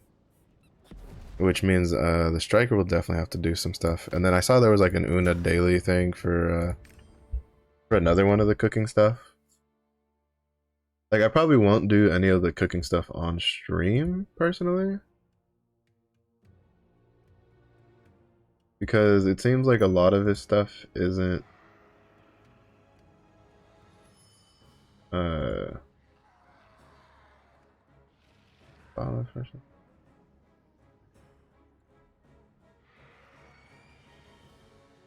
yeah, a lot of the stuff isn't like easy, just quick pick up and go kind of stuff. So I'll probably do that like off stream if I feel like it, because Damn devils! How dare you step foot in here? this is definitely not something that's very interesting, personally. Alright. Fall before Fjorgen. Oh, actually, now I think about it, actually is kind of deep into there.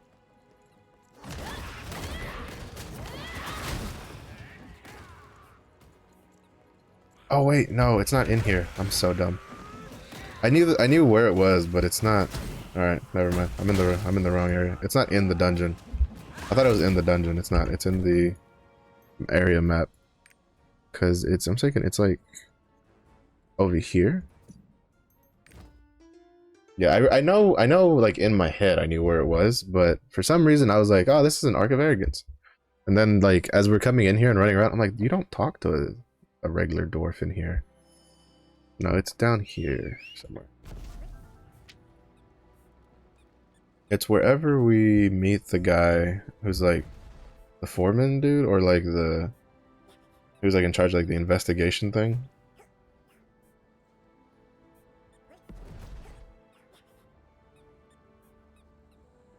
We'll go this way. Yeah, here it is. Old document lies on the table. Ooh, we got 3 card packs from it. Find the first document. About my discovery. About my great discovery. Records of Gord, a legendary treasure hunter. After years of searching the forbidden place of the Umars, I finally found an incredible treasure and decided to document records regarding it. But I shan't make this easy. I've hidden the remaining records in our ancestor craftsmen's graves. It's definitely not weird. I hope you're not too squeamish about searching graves. Definitely not disrespectful. It's like, oh, by the way, sorry for disturbing your rest, great ancestor, but I want to play hide and go seek.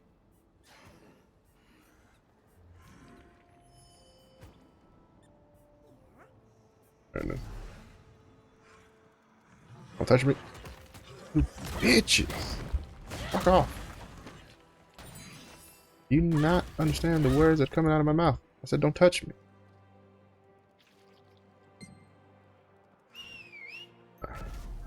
I'll teleport. Alright, you came to the right place. If you found this document, you probably have the makings of a decent treasure hunter. Wait for the load screen. It'd be hard to become as legendary as a legendary Gord though. This treasure I found can benefit all Umars, and it's so amazing that only the greatest treasure hunter can share it with the rest of the world. It could easily be the most valuable thing in the world. Are you prepared for your next task? Look for the second document. I'll hide it in the lowest plaza in the Halls of Promise. Oh, that missed.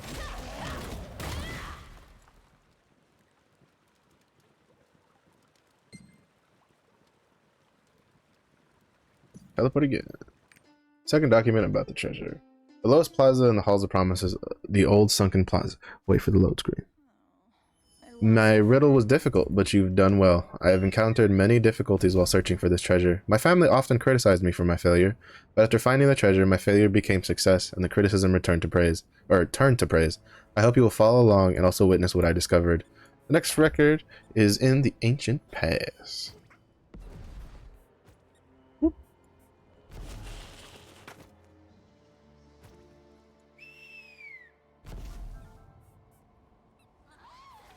And it is like here.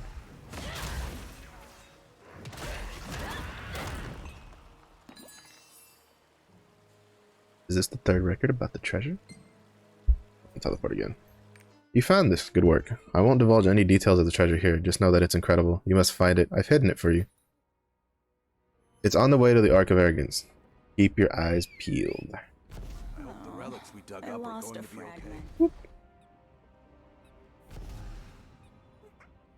What could it be? You found the treasure. It's none other than your courage, passion, patience, and wisdom that brought you here.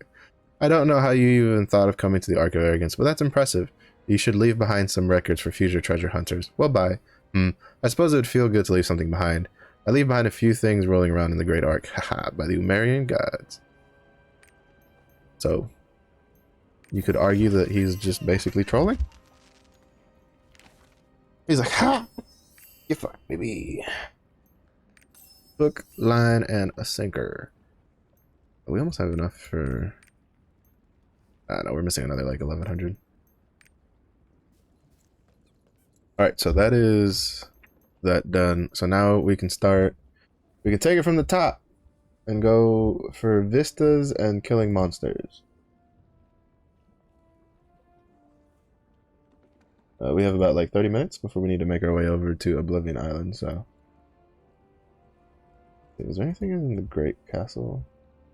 For vistas? No oh, there's one vista in the Great Castle.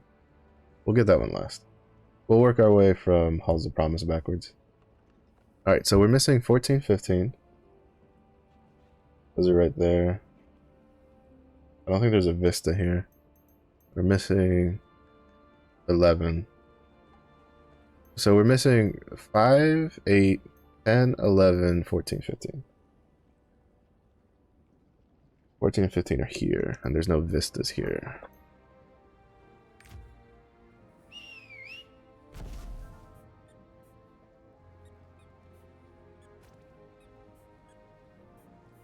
The 14s are down here. There's a couple down here.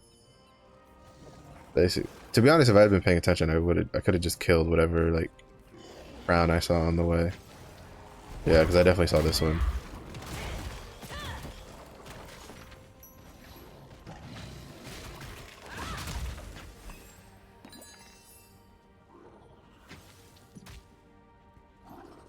No, are you serious?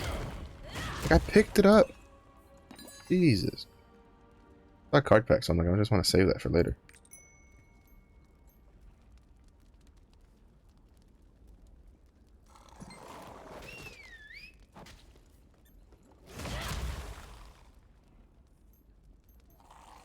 Oh my god. The second time I've hit my mount up button and my character's like, nah, you good. Next part, let's see. Near the coast of Lake Shiverwave, the Bambari tribe fished out a hilt of a suspicious sword.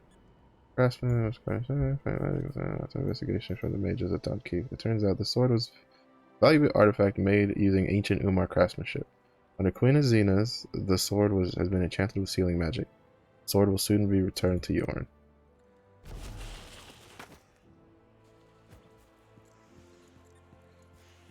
Oh, I missed the 15 here. What? Oh no, he's over here. He's like slightly off. At least it should be. Hello?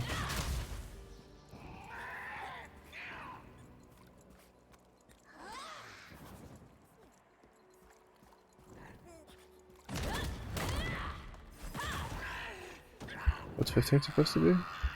Depressed agent?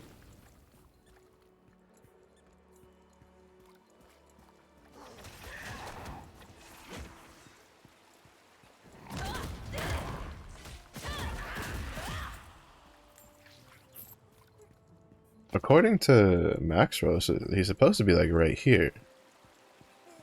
But I don't know about the rest of y'all, but I don't see him.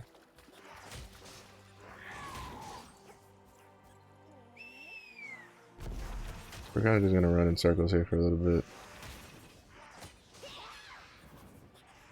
See, maybe he pops up.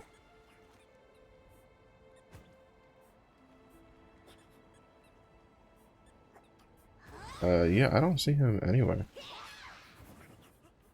Like, I don't see a crown anywhere.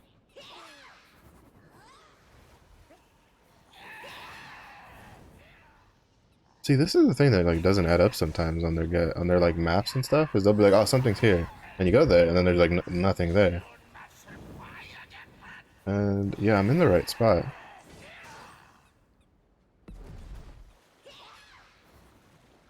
I don't know why it's not showing up. I'll check if he's on any of the other maps. Oh, there's a Vista here I need to go get. I don't know why I didn't see that the first time.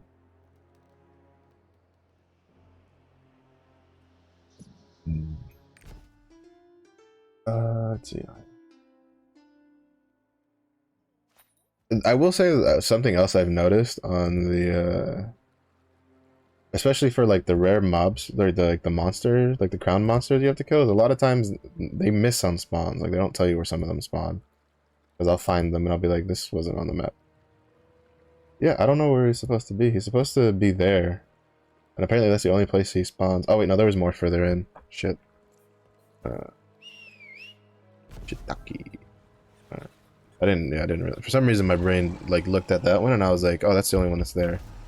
But then after moving it around and looking back, I was like, oh wait, no, that's there's a couple different ones, different spots for it to spawn. Where is? There it is.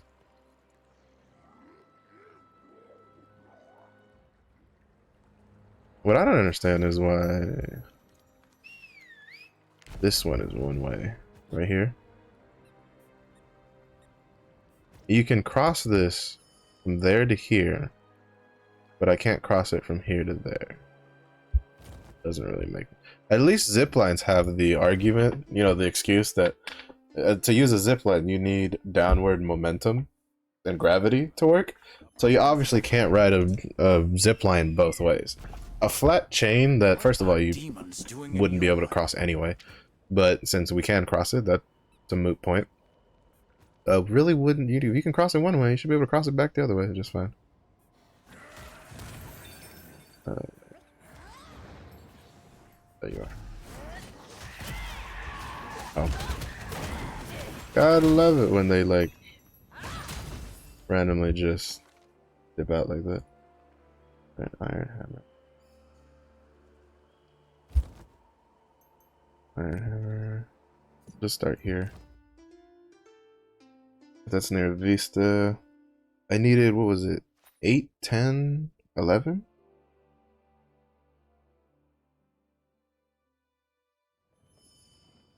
Is that what it was? 5, 8, 10, and 11.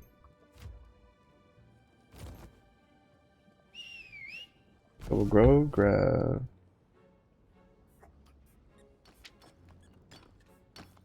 Yeah, see, this is what I was talking about. I was too focused on the whole get the stupid stories done that there's a couple of these I could have, like for instance, now I have to go all the way back here to get 11 when I was already down there, so I could have just killed it.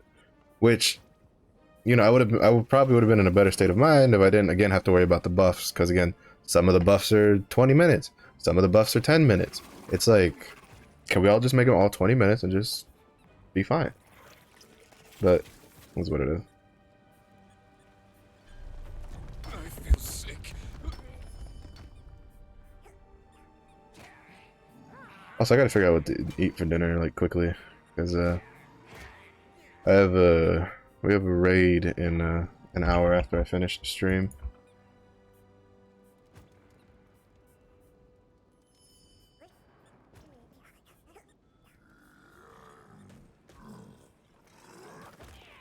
I don't exactly have much to... Oh shit, the traveling merchant's here.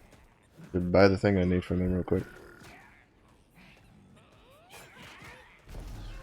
Alright, I guess it's not all bad. If I can get the traveling merchant and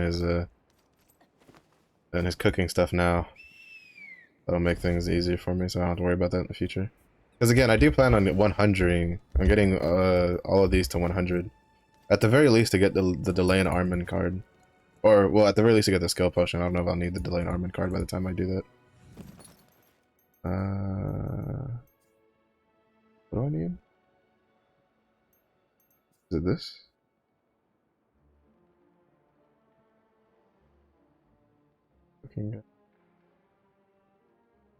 Black Alley Room. Holy 1.4k silver? Fuck that noise. No. I need that silver. I don't. Okay, it's a traveling merchant. No, exactly. Fuck it. It's a traveling merchant. I can come back and get shit later. Bruh. I don't have the luxury to spend 1.4 million silver. Like, I'm probably gonna spend 1.4 million silver on Glaiver when she comes out. Alright. We gotta kill 11 here.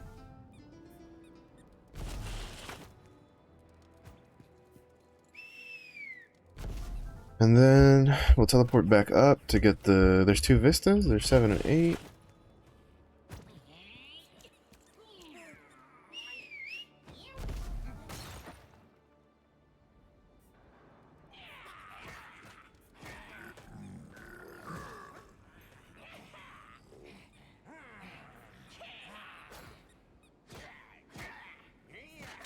Again, there's supposed to be an 11 here, and he is not here. Oh, there he is. I was about to be like, you know, it already happened to us once, so if it happened again, I wasn't going to be really surprised.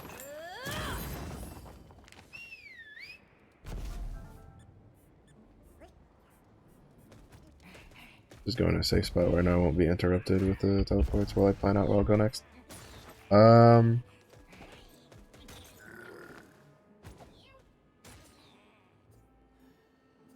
Yeah, I think I'll go here.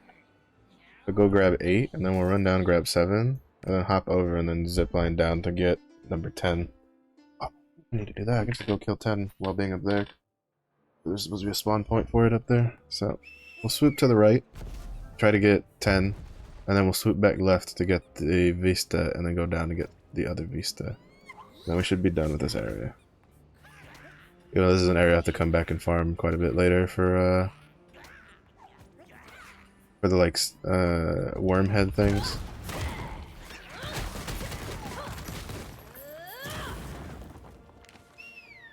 God, I love Chain Destruction Fist. To be honest, I think out of all the moves, Chain Destruction Fist is probably my favorite, followed by like Supernova, and then followed by like Death Rattle. I like Chain Destruction Fist the most, personally. Supernova is really cool too. The only thing I like about Supernova, it's a little jank on the aiming sometimes. And that, like, the hitboxes, it has a decent sized hitbox, like, between you and the orb, but not so much past the orb. That's kind of like Scrapper's, like, big thing, though, is, like, is a short range, very short range. Very, very short range.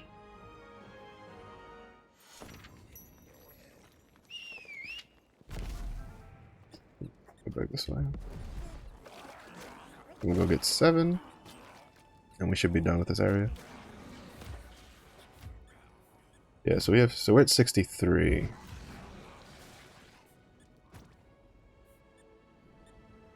We'll probably get pretty close. Because we only have like a couple of vistas left. Well, like half the vistas left. Well, a little over half the vistas left.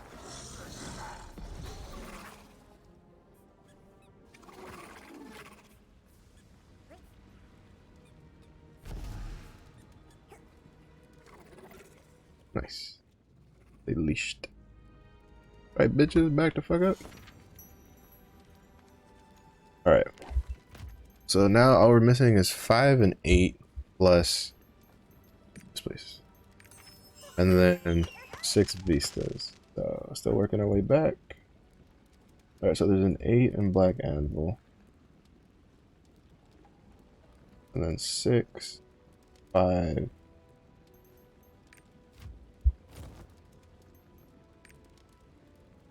Where's 8? 8's over here. 6 is over here. 5 is over here. God damn. Everything's so fucking spread out. And then you don't get any tri points that are near any of it. So annoying. Keep that damn worm away from me. Okay, I'm about to say. You bring that worm over here, you may gonna have some problems. Sorceress lady. You may gonna have some problems.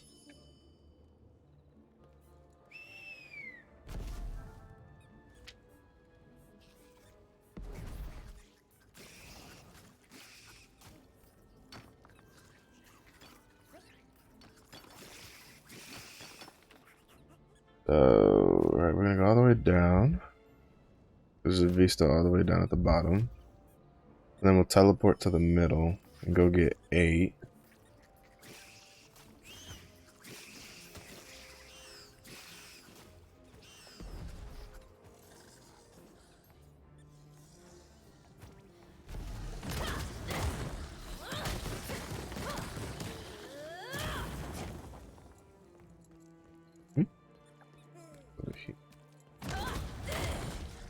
Alright. There it is. Take a brief look around. Looks dingy as fuck. You couldn't convince me to come down here if there wasn't an actual vista to pick up. I got fed up with that area, and I had to do that daily quest, the Una daily task down here for the merchant. Oh shit, that one was annoying. All those stupid spiders. And then the patrolling, like, butterfly thing. Like, fuck off. Whoever designed that area really was having a bad day. Yeah, see, this is what I'm kind of talking about. Why can't you put, like, a trap point, like, here or something? I don't know. Like, this is annoying. This annoys me. These placements. disgusting. In reality, I don't like spiders, personally. I accept spiders because they help kill pests and stuff like that. Because a lot of the insects that you probably don't like, they probably eat. So, well, not probably, like a lot of the insects that people don't like in their households, spiders generally eat them. So,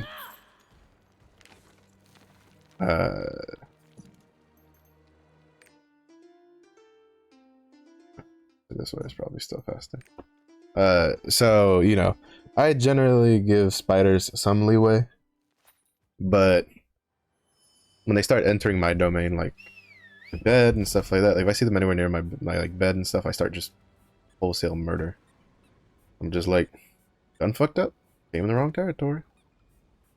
Could have stuck to the freebie area that I was leaving you, but you had to fuck around and come into my room. Now we got some problems.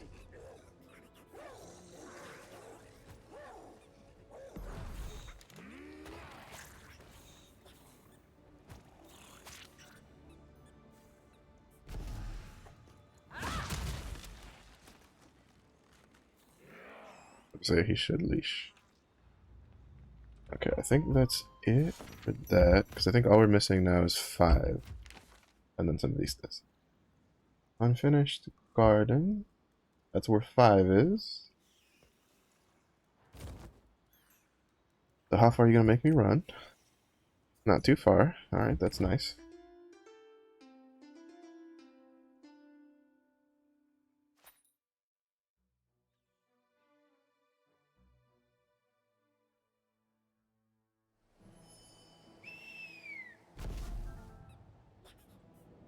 Then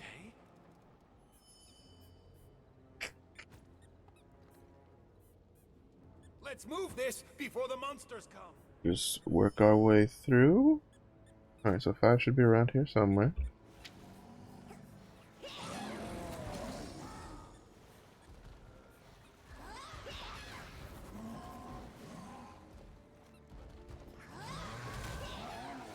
So 5 should be around here somewhere.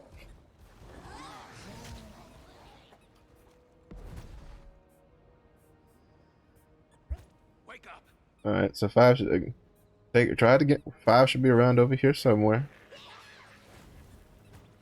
There it is. Oh my god, you spinny sacks of garbage.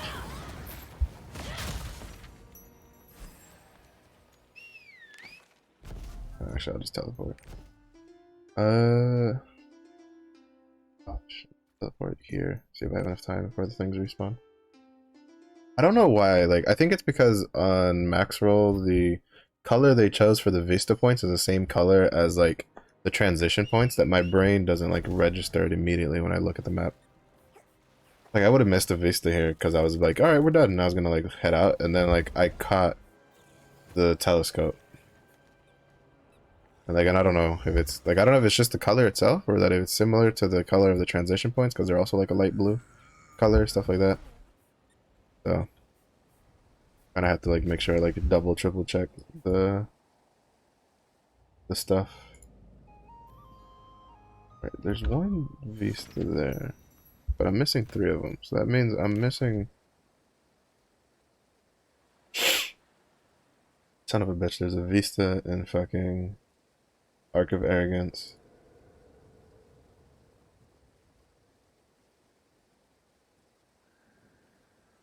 Right, which one am I missing?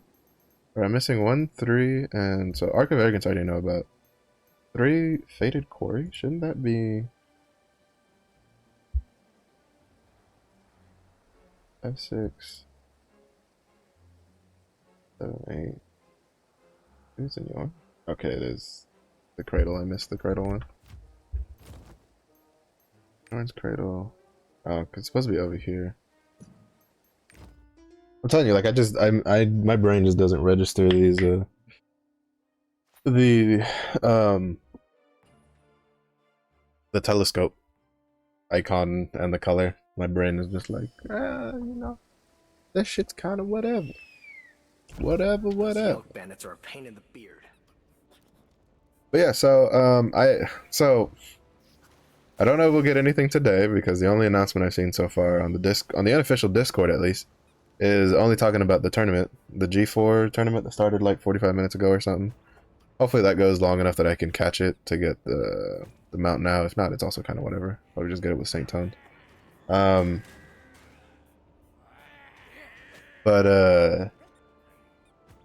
I mean, we're guaranteed to get some sort of information tomorrow. How early? Who the hell knows, to be honest. Like, who the hell knows? Vista. They really hid this one out here, didn't they?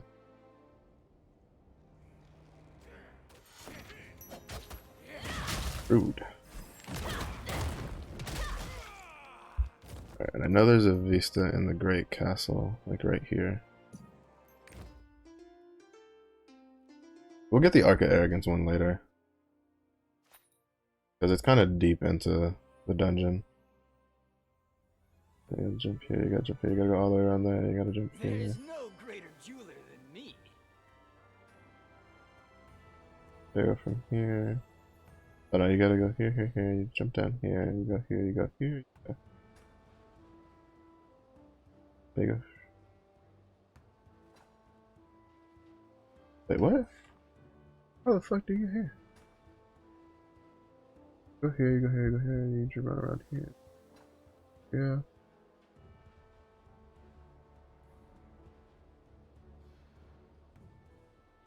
Yeah, you jump here, you go this way, you go this way, you go this way, you go here to here, and you run there. Yeah. Yeah, that's like, the Vista for Arc of Arrogance is almost at like the end of the dungeon. I'll do that later. Arcasium is the best.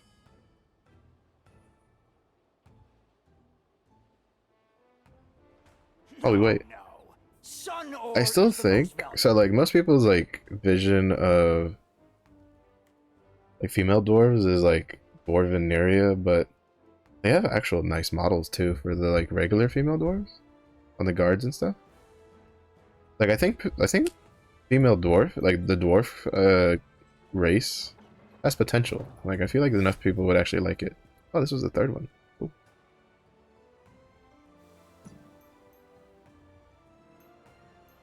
What's this? Velcruz. You get Velcruz from the Adventure Tome completion. Interesting. I was thinking Velcruz is part of the farewell weapon thing for some odd reason.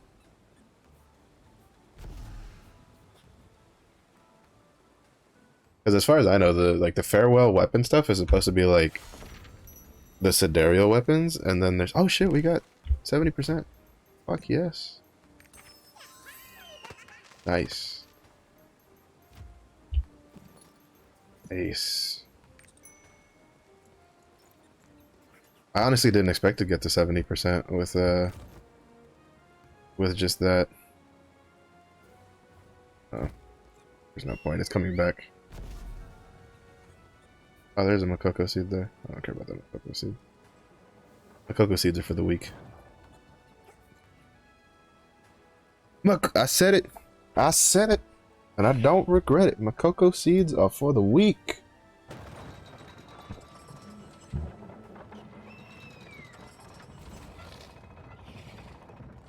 Oh, you and your stupid Twitch Prime mount. Get out of here. You're wrong. See? I was right. Now buy me a boot. That's cool. Because we still have like one more Vista to get. But so you can get 70% in Yorn without touching any other food. Not you. You.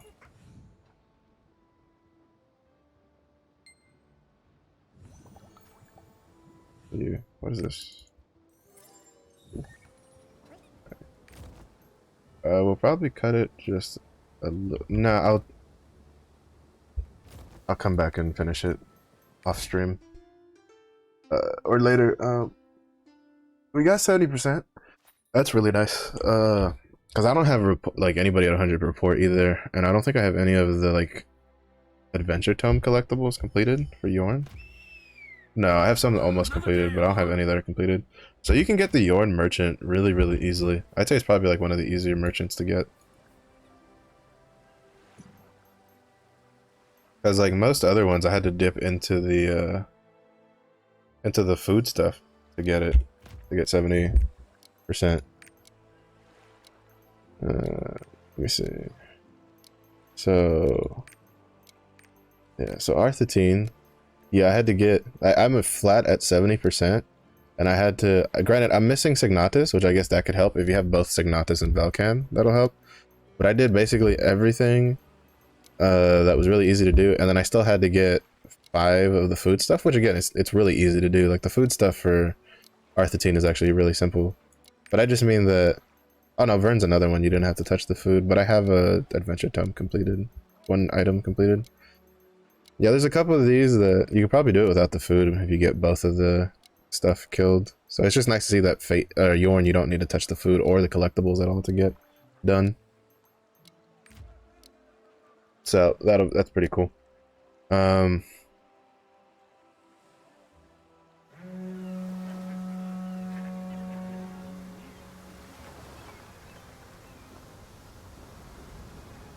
Yeah, I'll take that as a win.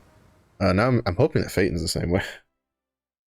But we'll see. Because I think Phaeton, one of the another stories, I'm gonna double check before I put my foot in my mouth. But I think one of the another stories is tied to the adventure tome stuff.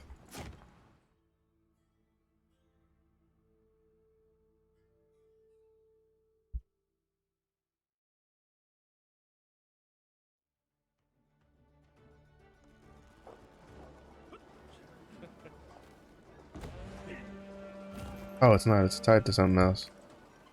But this level 1? Yeah, we'll still park over there because we still have like 8 minutes. All right, it's not. It's just that you have 4. You have a part where it's time gated. Then it'll take at least 4 days to complete for the another story. It's really confusing because when you go to Phaeton, you see this. You have Levi's letter from Levi. Oh, okay, now I understand. Alright, as I had misunderstood this. I saw that it said quest, collage of the last melody of a requiem, which is this another story. And I understood it as this item lets you do this quest. But now I realize after reading it, what it actually means is in order to use this item, you need to have this quest done. And this quest takes 4 days. So, to complete. Because you'll get time gated on one of the parts. So, I'll probably start that. And maybe get that done off stream over time.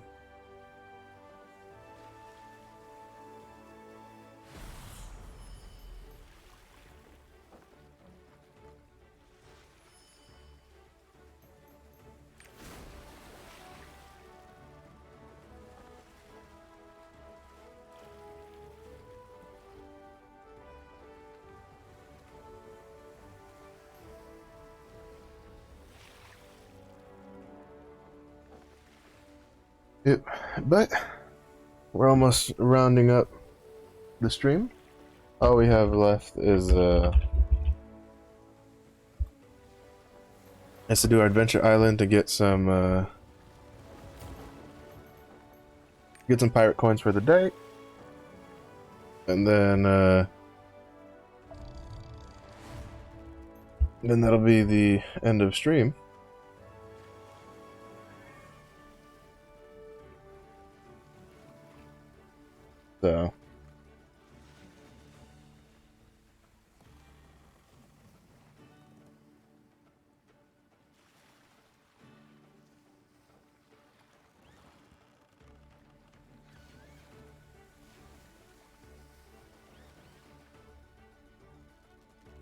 So yeah.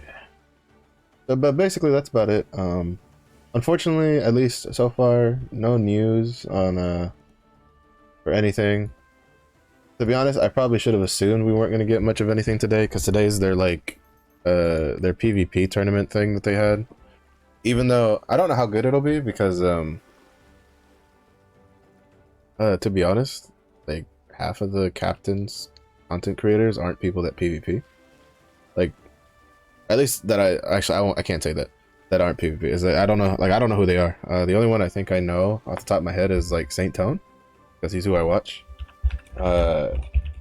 Granted, he's got some like strong people on his team. You got Virus, who I'm pretty sure is like one of the highest ranked players on NA West, if not the highest ranked player on NA West. But for the rest of them, oh, Bajir is in it. I didn't know they had him in there. Bajir is the only one I know that does PvP pretty actively in like in any game he plays. Because I used to watch a lot of Bajir back in World of Warcraft, and I've been watching him do stuff now in Lost Ark, and he PvPs quite a bit. So it'll be interesting to see how he pans out. I don't know who he's on his team though. I haven't tuned into his stream recently, but I know it's like Sainton has Virus, who's basically anytime I tune into his streams, it's always PvP. And he was like, he did a lot of PvP in like Blade and Soul and that kind of game. Again, I think he's pretty high ranked in I think he plays in NA West. I think I heard someone say. I'm not too sure. It's been a little bit since I last checked it. But he's a really good like guy for PvP. I know recently he'd been working on getting a Paladin. I think he like made a Paladin on a different server and then was trying to see how long it took him to get to Grandmaster on it. So that'll be pretty interesting to see. So yeah, so I'll probably tune into that. I think tomorrow, I think I'll do some PvP tomorrow. Not a whole lot. I think I might do like the last hour as PvP. So I think what I might do is I might tomorrow start on like do my dailies. We'll do tier 3 dailies again. If any information comes out for Lost Ark news, we'll react to that. And then with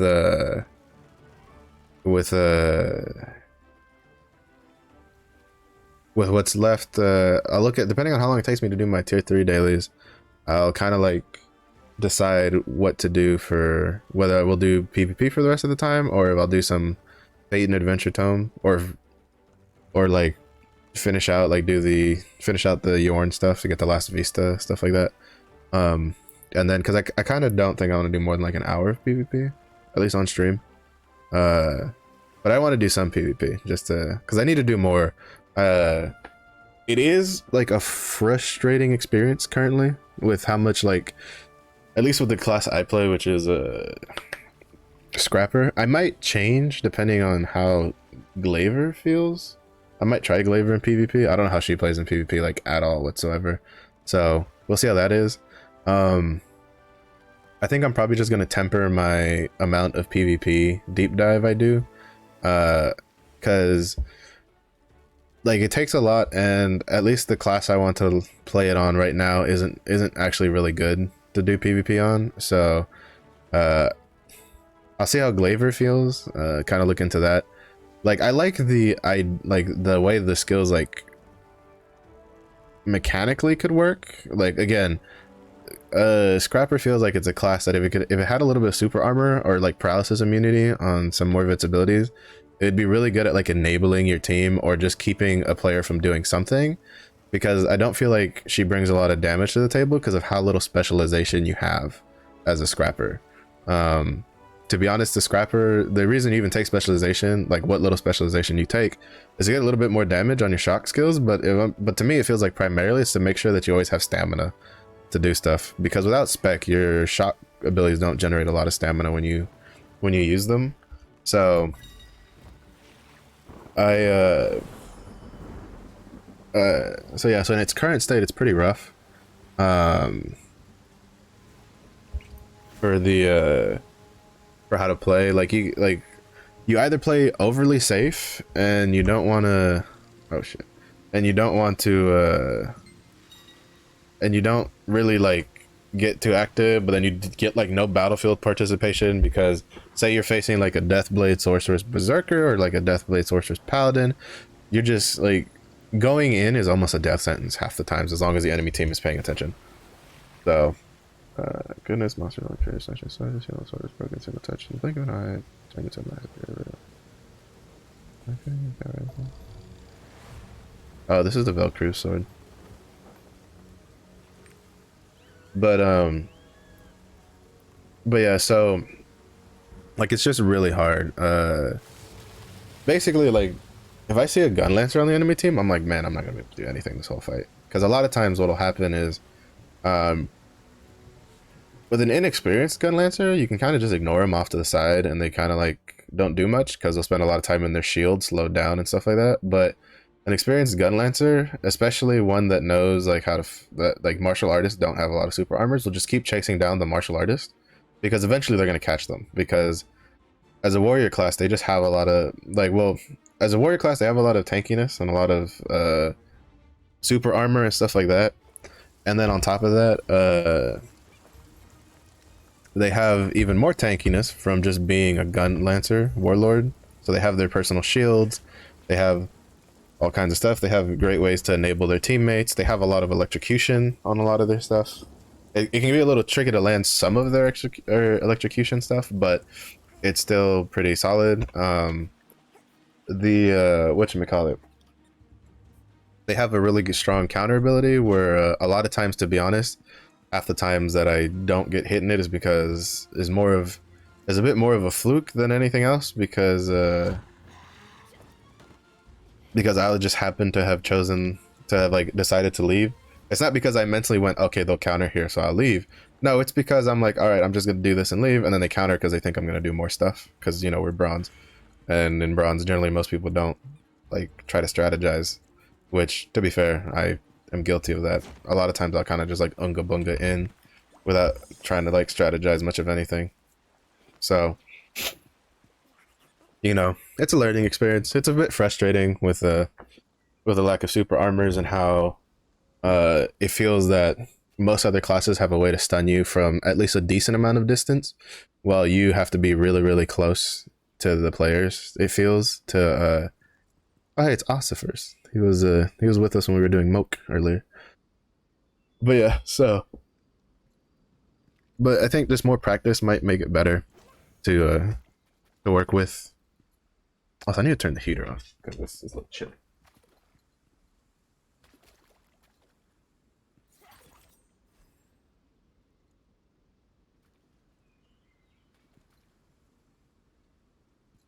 But yeah, we'll be wrapping it up here. If you're not, you should probably at least like tune in to the G4 tournament thing to try to get your Twitch drops rolling. I'll probably tune in after stream just to see if I can, if there's enough time left to get some credit towards the Twitch drop, or get the Twitch drop. I don't know how much they want you to watch. The last couple ones were pretty had a decent amount of watch time from what I remember.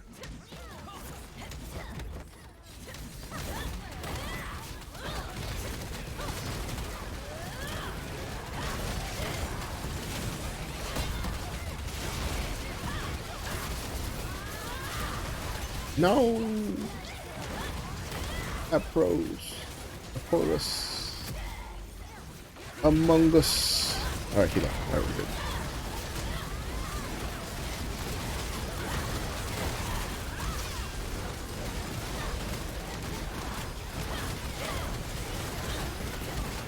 Kill the tree, kill the tree. This is why they don't actually have an axe wielding class in the game, because if there was an axe wielding class, they would insta chop down the tree, because rock, paper, scissors, baby. Or boulder, tree, axe, chainsaw, whatever.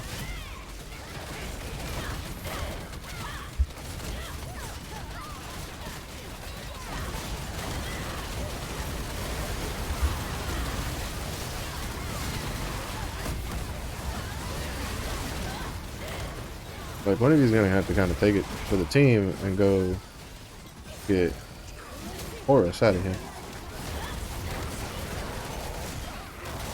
What? Oh. Again, I couldn't. I don't know what is it with the green. Why isn't his? That's weird. I think that's the longest I've seen for his invincibility to wear off after killing all the trees.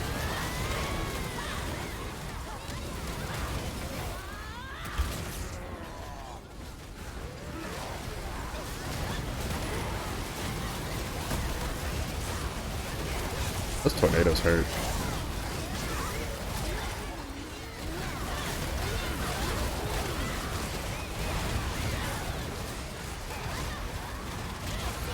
I need to buy more potions. I forgot to do that the other day.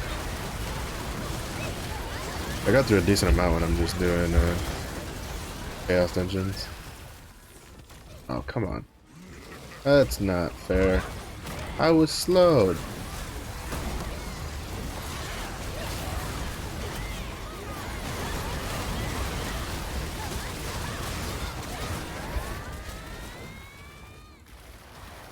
Yeah, I had to immunity rate that. Oh my god. I got hit stun just as I was trying to push an ability so that my adrenaline stacks wouldn't fall off. I see his coin chest. Alright. Now I'm just gonna use Song of Return. But yeah, so that's basically it for the stream for today.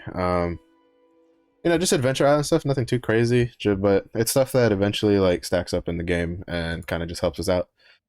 So that'll be pretty nice. I would say we got a decent amount done. I think we had to have gotten quite a bit of virtues.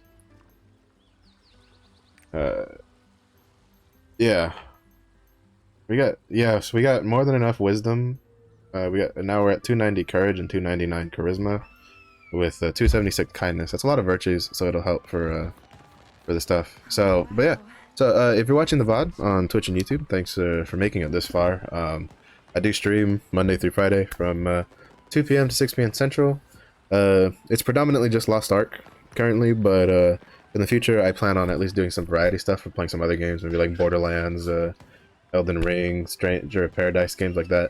But yeah, so again, thanks for watching. We made it this far. Hopefully we get some information tomorrow, or at least after this PvP tournament. But you know, keep a lookout. Don't forget about checking out the streams for the drops for the unicorn and the amethyst shards and stuff like that. And I hope y'all have a good day, and I will catch you guys next time.